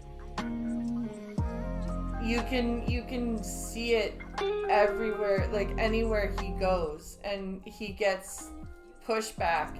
He just can't handle it. It's all he can think about. Our top story here, we've got Justin Trudeau speaking to this Montreal radio station, CJAD 800 AM News Talk Radio. He's kind of starting to break, and he actually admits in this that he might be out of office soon. No, really. No headlines on this one. Probably closer to the end of my time as Prime Minister than I am to the beginning of my time as Prime Minister. Holy shit! He actually knows. Does he know how close he is, though? Does he actually know? You reflect on what actually gets done. I mean, so much of politics is the little things, the headlines, the, oh my God, did you hear what this minister said? Did you see what happened on that budget? But like the arc of the things that happen and that matter. And like I had the example of my dad, right? Who got done official languages, who got done multiculturalism, and of course the charter. And those are the big things. Nobody remembered what he did on a Tuesday in late January of '76, where it was particularly difficulty and the difficultness and the headlines were screaming. Like, what are the things that matter? And I really. What the fuck is he even rambling about? What the fuck? Realize that that's sort of the thing that has always driven me. Like, buckle up, folks. He's about to tell us what matters and what he's done that matters. What actually matters. And after almost 10 years in this job, even though there's lots of big things that we've done that have made a huge difference, like moving forward on the fight against climate change, strengthening the middle class in all sorts of ways, Strengthening the middle class in all sorts of ways, huh? What exactly have you done to strengthen them? Hey, Sparky, we're doing good. How are you? We're gonna do some videos and then we're gonna play some story mode of MK. Dealing with the pandemic, dealing with all sorts of big... Strengthening the middle class and dealing with the pandemic. He did such a great job at all of these things. Oh yeah. This guy's an absolute failure at all these things. This is his track record. This is what he thinks his legacy is. People are still really hurting. And I'm in the business of trying to figure out the solutions that are going to help things a little bit at a time where people are not just skeptical, pretty cynical about anything and anyone in politics. You know, yeah, and whose fault is that?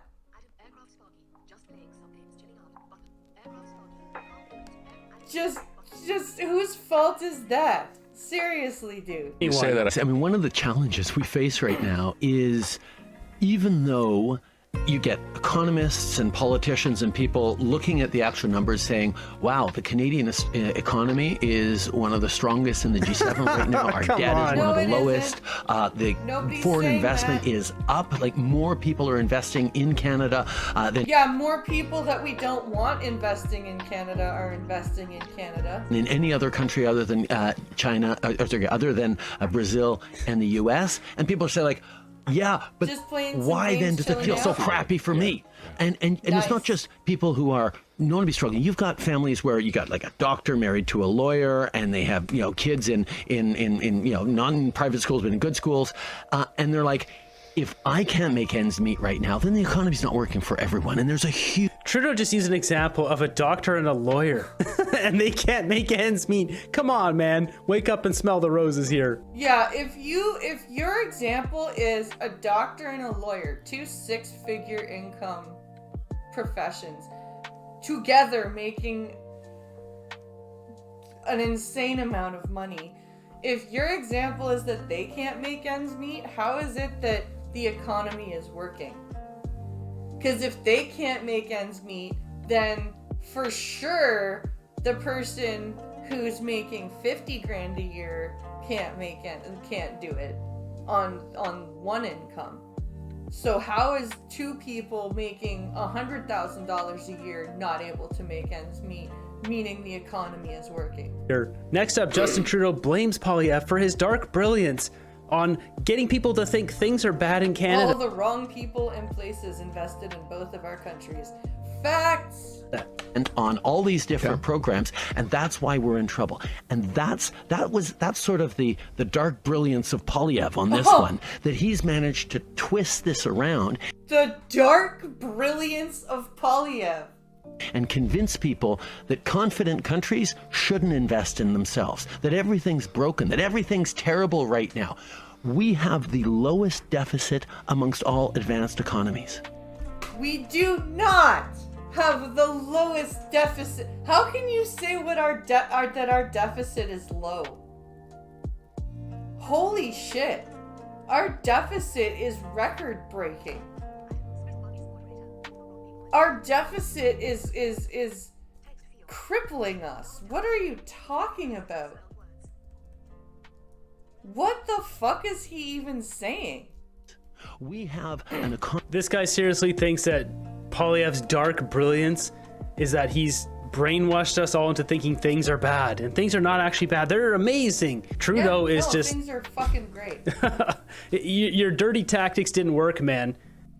I can't believe that, like, no, Polyev is not just brainwashing us to say that things are bad.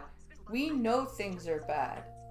We're not stupid. And everyone's living in poverty, or getting close to it, or sliding that direction. Economy that is still rated AAA and a positive outlook, as opposed to the U.S. that's a negative outlook. We have seen the U.S.'s GDP over the last decade has grown 19%. Canada's has done nothing. It's flat. Yeah. Next up, Justin Trudeau's asked whether he ran thinking he would win. I'm kind of curious. If you go back, you've been prime minister now for a little over 9 years. Mm-hmm. When you first got into politics, what's that, 08, roughly? 08, yeah. Could you ever have envisioned, and I know you won the leadership, I get all that, but could you ever have thought when you first got into it that one day I'm going to be prime minister of this country? Yeah. Were you thinking that? I was. Yeah, I was. Yeah, I was. Ever since I got into politics, I knew that I was going to be prime minister. Because that's just the kind of narcissist that I am. I was. Because... Of course Captain Schmuck was. Captain Narcissist. I'm number one. Because for me, the decision to go into politics was undisassociable from what my father's experience was. Of course. Because you can't be your own person, right? You have to be somebody else. You've got to act. You've got to act. You can't be Justin. You've got to be Pierre. And the amazing thing, when I started politics in Papineau, it was all the learning I had to do about what it is to be a local MP. How to deal with this immigration case file, how to be there for the seniors, how to pull together community organizations to organize a food drive. Oh, this is just... Ugh. We're not listening to this. This guy's not there for anyone but himself. Next up, Justin Trudeau goes on a full-blown rant about the carbon tax, and he rips Jagmeet a new one. It actually returns more money to middle class and people working hard to join the middle class. 8 out of 10. I'm going to stop you there. Pierre Polyev was on with Elias earlier today. Since we're talking carbon tax, I want you to hear this, and I want you to respond. Because this seems to be the focal point of his campaign. Axe the tax, right? Yeah. Here's what he said. The carbon tax has deleted $25 billion of annual GDP. $25 billion of annual GDP. That is huge. That is absolutely huge.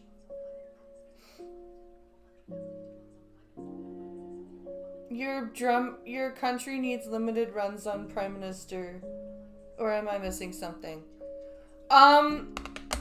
I go back and forth on term limits because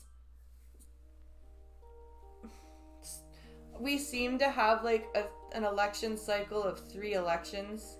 When, like, that if we have a prime minister in for a while, we seem to have like this. Yeah. Yeah. Yeah.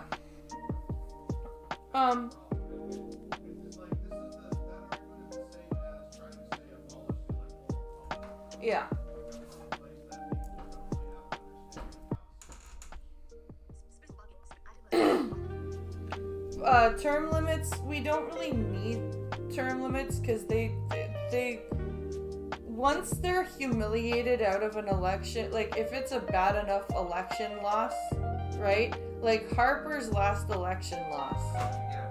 The Prime Minister is not really like the president. No. He's literally Prime, the first minister. Yeah. That's it. Like he unless he uses the notwithstanding clause, which is the same as using an executive order, he's got nothing. And the notwithstanding clause really has massive amounts of limitations in comparison to executive orders. Executive orders, he can pretty much say, kill this person. Yeah. Well, with a notwithstanding clause, you mean a very valid reason. Now, yes, he used the notwithstanding clause unethically to deal with the truckers. And yes, he did. He used the notwithstanding clause with the truckers and with anytime there's a back to work legislation, he did use it. But now the problem with that is it's the same kind of a thing. It's sullying the concept of protest, but they're using it on either side. So you'll see conservatives use the notwithstanding clause in the same sort of sense and be praised for it or castrated for it. It all depends on the popularity of the person using it. Premiers tend to use the notwithstanding clause a lot more. Oh, fuck yes. Than prime ministers do. I'm gonna go after the green belt. No, you're not. Or wanna fucking bet? Or Ralph Klein when the Supreme Court of Canada said same-sex marriage is a thing. Ralph Klein of Alberta said, "I'm gonna use the notwithstanding clause," and the Supreme Court went, "No." Exactly. So no, you're not. That's the whole thing. So when you hear about no, it's just like the whole NDP, the third party, the orange people they've been only responsible for the Liberals having any power because the Liberals are a minority. Mm-hmm. They basically have no control, but nobody has any control at the moment. So everyone's just butting heads and shit, and that's how it really works. You chisel away at whoever the power is. You have to take away their majority. Then you have to take away another majority. Then you have to take another support. And then they can get propped up. But the bloc, we will come along and we will fuck you, Mr. Liberal. Well, that's why Polyev is hammering on Singh and what's his fucking face? Not Legault. Not Gilball. Huh? Gilball? No, that's not his name. Gilball. What's the other one? Gilbo is a minister of finance. Anyway, but that's why Polyev is hammering so hard on both the Bloc and the NDP is he's trying to show everybody that neither of them actually want this Liberal government in power because they're not doing anything. I've noticed that the Bloc Québécois or the Bloc Québécois MPs are upset about the old age security shit. And I have a feeling that if they don't move on that, then Polyev's motion's gonna pass this week. Well, if we can get a no confidence in this, that would be quite an interesting situation for the government to be. If there's a no confidence vote, that means the government falls and we have an election this fall. Yeah, but the other, like I said, the part that nobody's listening to is the whole rip that they did during COVID. Because they were trying to do so many no confidence votes. What did they somehow miraculously convince everybody to do? Except now it seems like that's been torn up because nobody's mentioning that. That's what's bugging me is nobody's mentioning it. And the GG has the power to say, fuck your writ.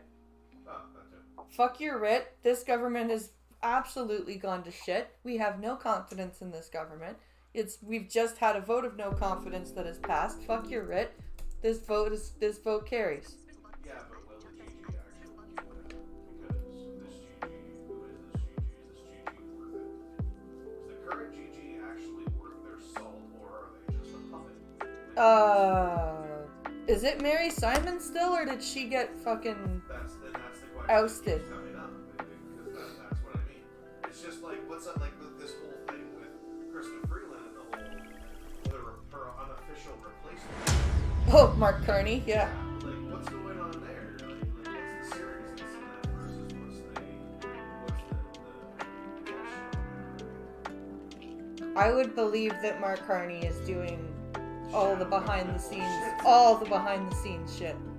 I would not put it past him at all to have Mark Carney doing the behind the scenes shit and then just, okay, Christian, go make your announcement.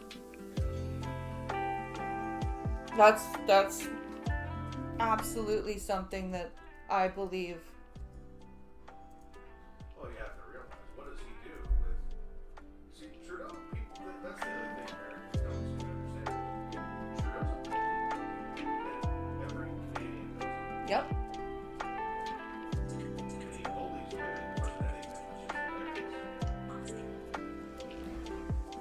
hilarious. Yeah, well, the first woman he bullied was Jody Wilson-Raybould. Yeah, and where do we hear... We don't hear much of her anymore, do we? Nope.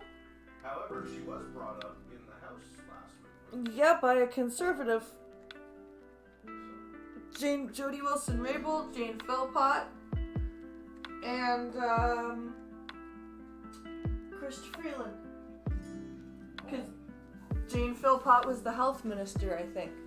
And she tried to say that we shouldn't be doing the mandatory vaccines and shit like that. I'm pretty sure that was her. I think it was Jane. Jane. She said something that Trudeau didn't like.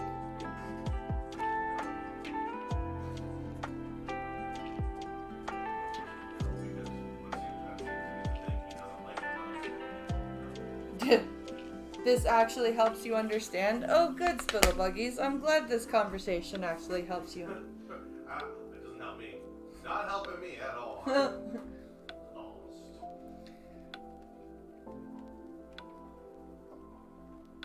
Well, I'll be looking to see when Polyev puts out his no confidence motion. I don't know if it's tomorrow.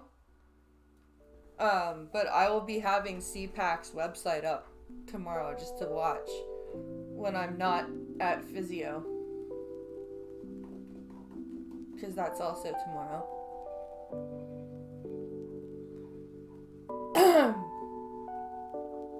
Wow, I've done 2 hours of videos already. Yes, I know. It's almost like I set you up with something. It's almost like I did what I'm supposed to do, didn't I? Yes.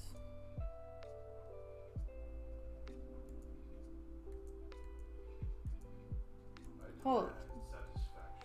God damn it. What?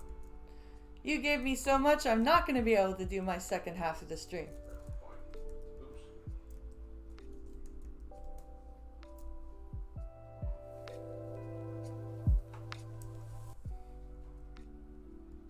Okay. Has Trudeau made it impossible to live in Canada? Oh no. I was gonna say, you can save this one for tomorrow. Yeah, I'm saving.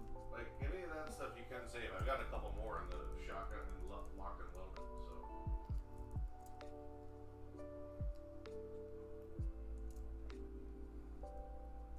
Okay, we're gonna go for the YouTube prank that accidentally killed Kim Jong-un's brother.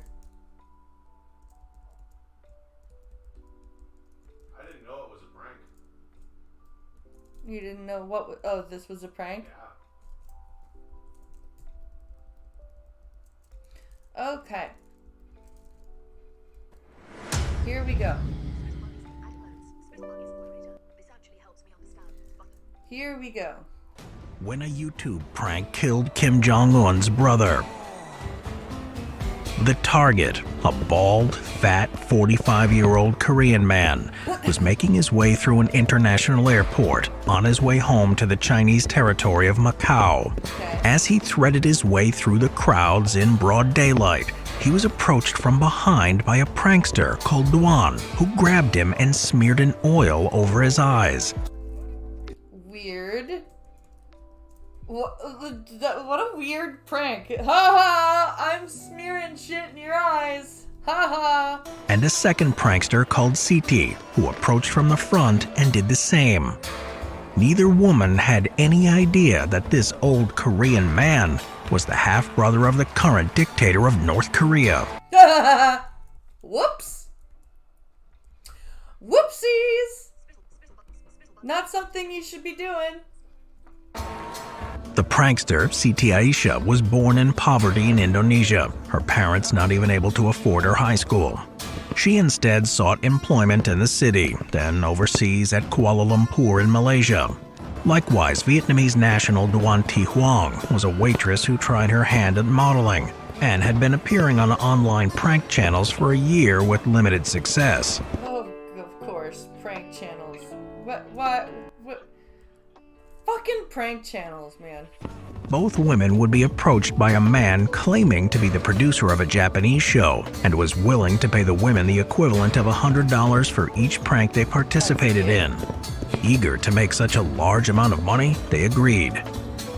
They engaged in numerous pranks in public spaces, such as grabbing a stranger's hand and seeing how they reacted, telling men to close their eyes and spraying them with water.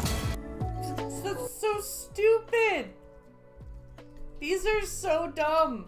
Or sneaking up behind a victim and smearing baby oil on their face before running off.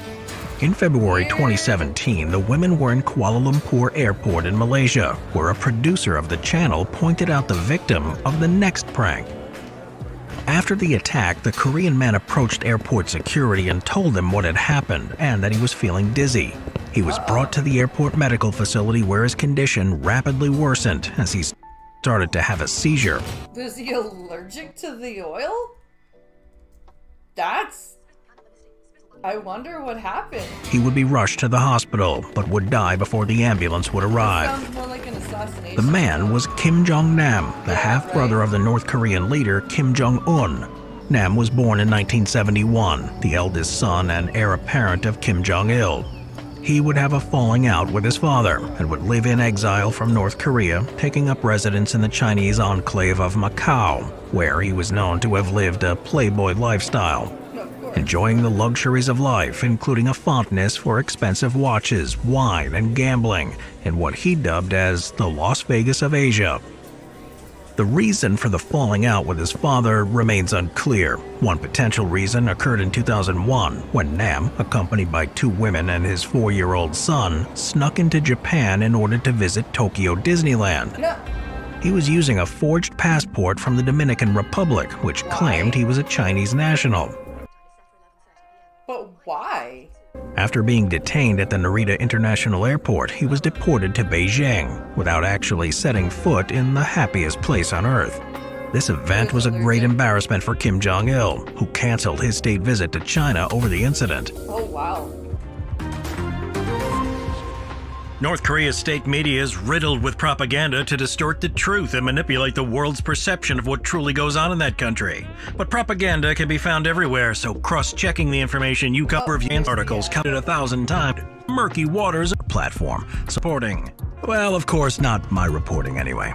And to top it all off, Ground News is independent, non-parent. Then head over to ground.news/simplehistory to subscribe with a 40% discount on their Vantage plan. Stay informed, stay critical, and stay grounded. Thanks, Ground News.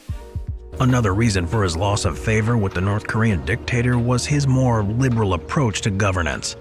Oh, you mean he was, less communist-y? According to Nam, after his education in Switzerland, he came to realize that his home nation was in desperate need of reforms, and even suggested that the authoritarian economic model be opened up to a more free market approach. No, not a free market. That's bad.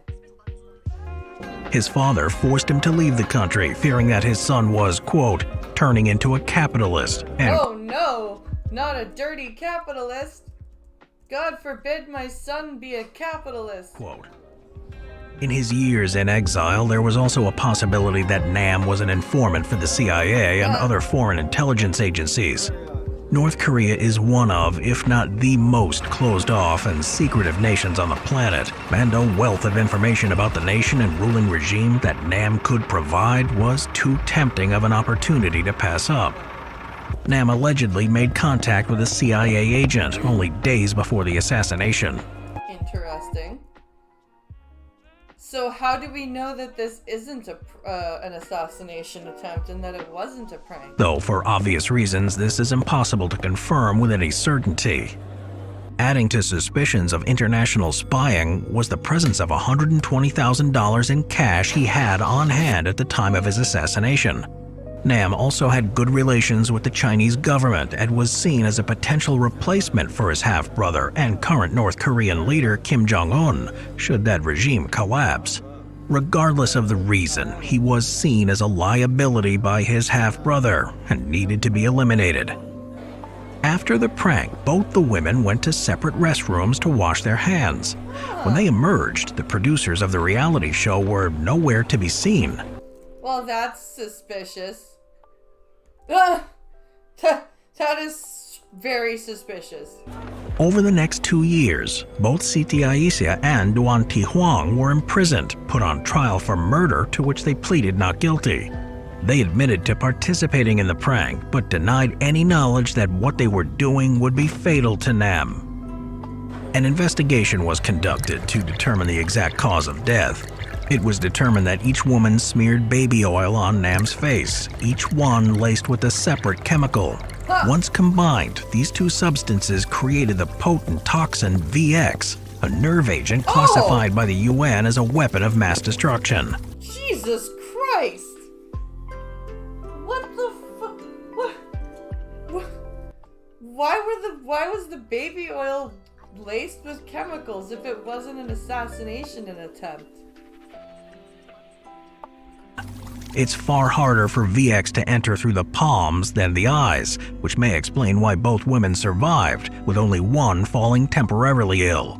Incidentally, Nam must have had some clue about his potential assassination and its means, since at the time of his death, his traveling bag contained 12 doses of atropine, a drug that's used as an antidote against chemical nerve agents and insecticide poisoning. Huh. This feels less and less like a prank, and more like an actual assassination. Though it is unknown as to why he did not take the antidote. Further investigation revealed that 4 men, later identified as North Korean nationals, had witnessed the incident before boarding flights to leave the country. Another North Korean national, Ri Jong-chol, was arrested on suspicions of his involvement in the assassination, though he would later be released. The event was also the source of major diplomatic tensions between Malaysia and North Korea. The Malaysian government demanded that the 4 men be turned over for questioning. The Koreans refused and detained all Malaysians from leaving North Korea, essentially as hostages. Holy shit! Things are done a little bit differently over in Asia. An additional diplomatic hurdle was Kim Jong-nam's body, which was being held for investigation by Malaysian law enforcement. As far as North Korea was concerned, the man was Kim Chol, the fake name on Nam's passport, and as a North Korean national should be returned immediately, which Malaysian authorities refused before the true identity was discovered. Yeah. And Korea might not be fucked, yeah? This guy was like the Boris Yeltsin for Korea. Yeah. Suspiciously, a week after the assassination, there was an attempted break-in of the mortuary holding Nam.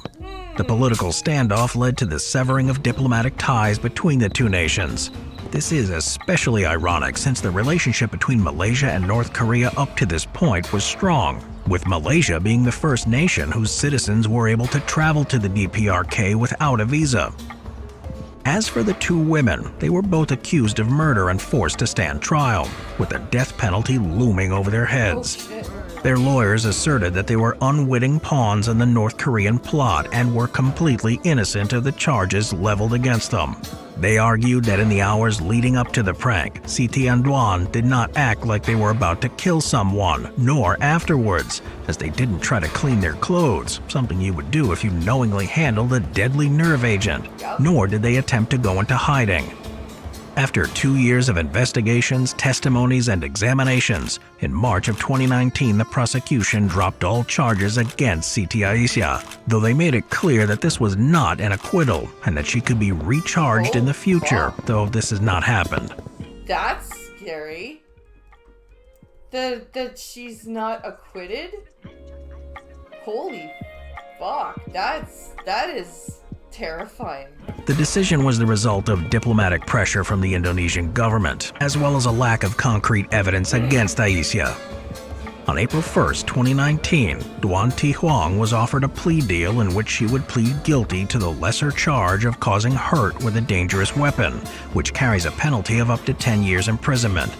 She accepted the offer rather than risk the mandatory death penalty for murder. No shit. After pleading guilty to this reduced charge, she was sentenced to 3 years and 4 months in prison, though due to her good behavior and cooperation with the authorities, she was released after only a month. Well, that's good, I guess. I guess that's a good thing. The holy shit. That's I guess a prank gone wrong. There you go. Let's subscribe to that video.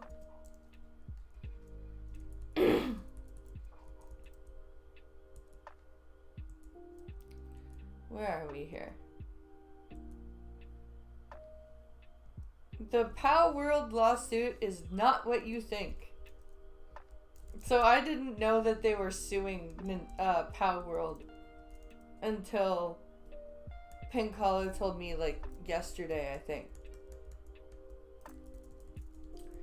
Okay, so let's take a look at this. Up for everyone. Today's story actually does matter a lot. Nintendo are suing Palworld, but it's not for the reason that you think. It's not because designs are too similar. It is cold-blooded business. And that is a quote. It's not just the opinion of me, some Westerner who doesn't understand Japanese law trying to pump up the story for you. It's what Serkan Toto called it. Cold-blooded. That's cold-blooded business. Blooded business. Now, he runs a game consultancy firm in Japan. He is absolutely seen as a regional expert. He knows what he's talking about, and worse for Palworld developer Pocket Pair, he thinks Nintendo will win. Oh, that sucks. That sucks that Nintendo's probably gonna win this. Because Palworld is probably the Pow World was like such a fun little game. Now I get it. You may think, I don't play creature collectors. This doesn't matter to me. Well, the bad news is it does. This is a direct threat to what we all enjoy. It is a threat against the entire industry.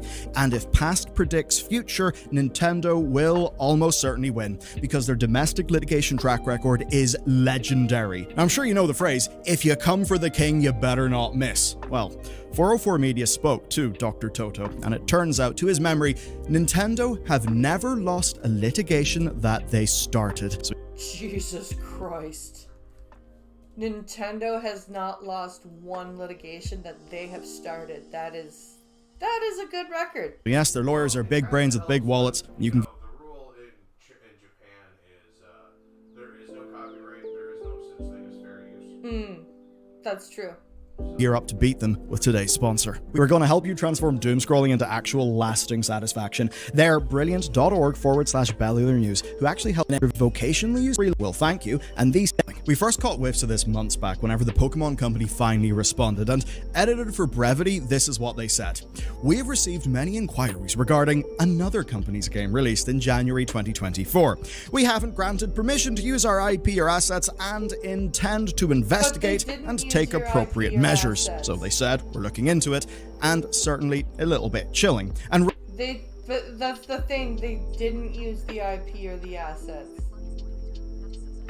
Reading that, we're all thinking the same thing. Did Pocket Pair yoink something? Did they rip a model from Pokemon? Did they kitbash using models from Pokemon? Allegations to that effect were all over the internet. VGC actually spoke to two AAA 3D modelers whenever the Pokemon Company released their statement, and they basically said, you cannot in any way, and this is a quote, accidentally get the same proportions on multiple models from another game without ripping the models, or at the very least, tracing them meticulously first. Okay. So you actively have to do something to get the same models for a game. One of those people said they would stand behind their words as an expert witness in court, but more relevant to today, VGC also ran it by an IP lawyer. The IP lawyer said, if proven, that would be a smoking gun. Today's statement from Nintendo and the Pokemon Company is not what we expected because it doesn't talk about copyright infringement for protected designs. Rather, it's about patent infringement. And remember, this is cold. This is business. This is about defeating your foe. So if the spirit of your complaint, say designs being too similar, is a weaker legal argument, well, then your extremely expensive lawyers will not make that argument, but they will, of course, try to achieve your goals. So this is literally a lawsuit just to get rid of Pocket Parrot. Just for monopoly purposes. Just for monopoly's sake. That is nuts.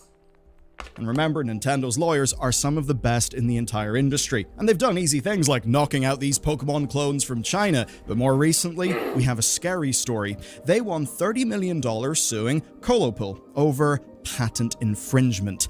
And that's exactly what we're dealing with here. But what's spooky is the specific patents and how that litigation went down. And this is almost certainly, I believe, what they'll do to Pocket Pair because it seems like it's their playbook. They try to get them in patents. Here's a few of them. Quote, the special technology used to operate a joystick over a touch panel. Another. What the fuck? What? Seriously? Their patent... They have a patent on using a joystick over a touch panel? Okay. Another one is a confirmation screen appearing whenever you resume a game from sleep mode. Dr. Toto summed up the others. He said this, quote, and they have 5 other ones, including one for isometric, pseudo, 3D games. When the character is hidden behind a tree, the game forms a shadow so you have a sense for where your character is, even though you don't see your character clearly. That's... Pretty much any game could have any of those things. That's ridiculous. Do you know what's really funny? World of Warcraft just added that. So many games have that. You're playing an isometric game, you walk behind a tall building, but you still see where your character is. Yet, that is something Nintendo actually used. They do hold those patents, but many would say those patents are so broad and industry standard that they're invalid. Yeah. And that actually is a defense in Japan. It's one that, in this case, the defendant made. They said that Nintendo's patents lacked novelty and inventiveness and therefore are invalid, so broad that they're essentially meaningless. And this is where the story gets chilling. Nintendo didn't have to win. Colopil ended up having to settle. The settlement is, of course, a mutual agreement between both companies to come to terms and stop the legal fight. But make no mistake, Nintendo were not the losers here, and it's worse than that. The settlement involves Colopil having to pay Nintendo a licensing fee for those patents. Now, by the law of the land... So a $30 million settlement plus a licensing fee. That is nuts. Nintendo did not prove their patent claim, as far as my understanding goes. Yet, even though they didn't prove that legally, they successfully strong-armed their target into number 1, giving up a lot of money, and number 2, into a licensing deal for those patents that many would argue are invalid by the law of Japan. But again, how is what Nintendo is doing any less horrible than the shit that Sony and Microsoft has been doing? In fact, it seems slightly more horrible. Again, that argument did not get fully borne out in the court. We don't have a legal decision. And that's the thing. The legal system is supposed to uphold the law, but here, the system was the weapon, and the law didn't exactly matter. Palworld then. Nintendo's filings are not public. That means we do not know what patents they're using. The people over at Pocket Pair also don't know. But here's a Nintendo example that Stephen Totillo found in the US. People at Pocket Pair don't know what patents Nintendo are using, so how are they supposed to not use them?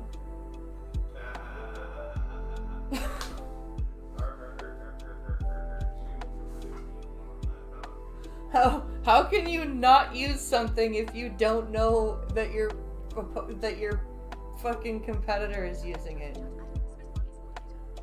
That is stupid. Patent Office, and there is crossover between the US and Japanese patent offices. You can see this amazing art. Throwing an item to catch a monster. We see some WikiHow tier art of it. We see a flowchart. And look, if it was Palworld, the pterosaur would absolutely be holding an AK, but I don't think that detail is going to help Pocket Pal. So, let's talk about their response. Big Winston once said, never let a good crisis go to waste. And, well, Pocket Pair are leveraging their biggest asset here, their community. And look, like it or not, whether you think a big rat creature with an AK is an artistically cohesive thing or not, the truth is that Palworld happened in a world where most of my generation loved Pokemon as kids and then drifted away from the franchise over a continued lack of innovation and pretty damn scummy business practices that just about nobody else is able to get away with. Exactly. That's what I mean. Why does everybody shit on things like Sony when Nintendo does what they do? And then everyone's like, oh my god, Pokemon, oh my god, Nintendo DS, oh my god, Nintendo Switch, oh my god. In that context, Palworld captured attention. Oh my god, Zelda! It used extremely sticky and battle-tested game mechanics, base building, collecting, automation to hold on to people. That does mean the community actually likes them by and large. Yep. And so in this situation, they absolutely are David, and the rocks in their sling are the community. Let's talk about their statement. They start by reinforcing that they're small, how Palworld succeeded with the community, and they end with the real message. Quote, "It is truly unfortunate that we will be forced to allocate significant time to matters unrelated to game development due to this lawsuit. However, we will do our utmost for our fans and to ensure that indie developers are not hindered or discouraged from pursuing their creative ideas." Good for you. Good for you. Because indie developers are few and far between, and they don't do as many like really good playable games as I'm sure they would like to. So good for them. And that's really the thing. This is just the beginning. This is a battle that will take years because it's legal and that's how it goes. Palworld, though, is not just a small indie company. That's where Sony actually entered the picture. So a few months back, Pocket Pair announced a joint venture with Sony Music Entertainment and an anime company called Aniplex. Basically, right, they want to do what rocketed Pokemon and got, the Chin Pokemon episode of South Park. They want to exploit the Palworld IP outside of video games through anime, through music, probably a card game and everything you could imagine. Yeah. And that's what makes me wonder here. Do Nintendo see this as a threat? It may not be a threat now because they see it as a threat. They see it as a threat because it's something that adults will play. And adults will stop playing Pokemon Go and they'll go play Palworld instead.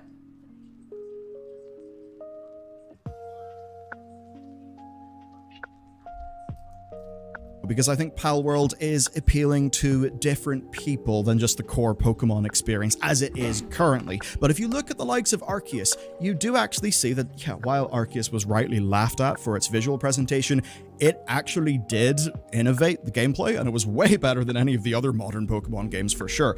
So they may be thinking, well, we want to innovate and push Pokemon forward. Maybe Palworld is going to muscle in that turf. And they've also realized something. Palworld was scrappy. It was an indie. When you hear about the development, it does seem like a little bit of a technical shit show. Yeah. But that's the thing. It will only get better and stronger from here, and now it has got proper corporate backing with those joint venture agreements. So for Nintendo, if they see a rival brand to Pokemon, would they not rather kill it where it is now when it's small? And here, absolutely they would. Kill it now, get rid of it now, so that they won't have to compete with it. Absolutely. That makes perfect sense. That makes absolute perfect sense. and here's where I want to be clear. every game developer should be against this. And I know that within the industry, many think that Pocket Pair are, in a way, creative hacks who couldn't even bother making their own in-universe version of a gun. They just grabbed an AK or an AR from an asset store and slapped it onto a pocket monster. But that doesn't actually matter now. That doesn't matter. What matters is this dangers us all, and it's something that's happened before. It is common understanding the game mechanics cannot be copyrighted. Exact implementation can be, but not in broad strokes. You can't go and patent the Metroidvania format. I mean, we used to call what's now the FPS a Doom clone. And yeah, if you're newer, you may not know that, but in the 90s, it wasn't necessarily FPS, it was Doom clones. But the idea of a first-person shooter is not something that id could go and copyright. But No, it's just like you can't copyright the idea of a fighting game. Like, there's specific mechanics, well, those can be patented. Yes. And that's because copyright protects the usage of the things that you've designed or wrote, and patents are designed to protect mechanical inventions or processes. The whole point there being that if you actually make an innovation, the patent system protects your ability to exploit that, and in doing so, it creates a financial incentive for people to innovate. Yes. Like specific mechanics are specific to certain types of fighters, right? Specific mechanics are not found in every single game across the board because you can't do that. The thing is, though, if a patent is too broad, it can become impossible to reproduce without infringement. Yeah. And that's where broad patents are a problem. And this hurts you. I would actually say it has hurt you, you just don't know it because we cannot see the road not taken. The Lord of the Rings, Shadow of Mordor's Nemesis system was a true innovation, honestly. It led to emergent gameplay within that game that actually saw people forgetting about the core progression and just having fun in the sandbox settling scores with orcs. It was fun, it was dynamic, and it was a relationship with our enemies in the game that was actually player-driven. But Warner Bros. Patented it. And thus far, nobody has got past that patent. And that means that one of the 2010's greatest innovations in gaming is locked within one of the worst publishers. So if you're a let's see. The joystick patent is from the NES days. AAA game, or a AA, you probably don't want the risk. What if you're an indie, though? Well, will a publisher pick you up and fund you, knowing that an American megacorp could just attack you? And even if you're a self-funded indie, well, what are the chances that you drop your trailer after working in secret for 2 years, your trailer catches on, and just before release, you get served with something by Warner Bros. And even worse, this chilling effect means that we're not seeing the next version of the Nemesis system, the next iteration or innovation along those lines. That's the thing. Nintendo is a bad actor here. They are, in my opinion anyway, using overly generic patents not as a true attack vector, but rather as a mind-controlling parasite, because this doesn't seem to be about winning the legal case. It seems more an excuse to pick up the legal system and to harness it to maul your opponent to death, regardless of what a trial verdict may be, because as we just saw, well, they can pull you into a settlement that is amazingly favorable to them. Yeah, it's true. You may not have to go to trial, but they'll make you pay them anyway. They'll be like, okay, fine, let's settle. That'll be $30 million plus a licensing fee, please. They hog it all. They do. They really do. Japanese patents are 25 years, 50 years, and 100 years. Jesus Christ. Depending on the industry. That is nuts. That is absolutely insane.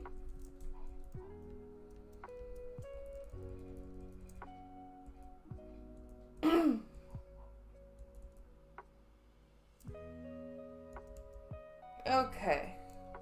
Oops.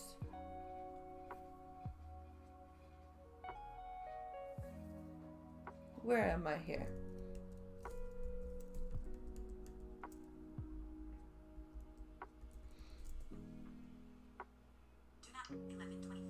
wow. Okay.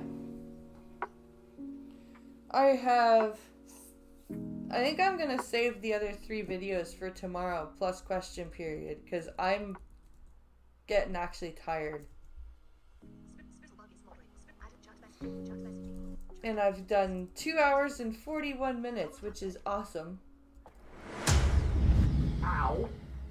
Okay, yes, we are going to end here, but tomorrow we're gonna be back into the can poly. So don't forget to join me.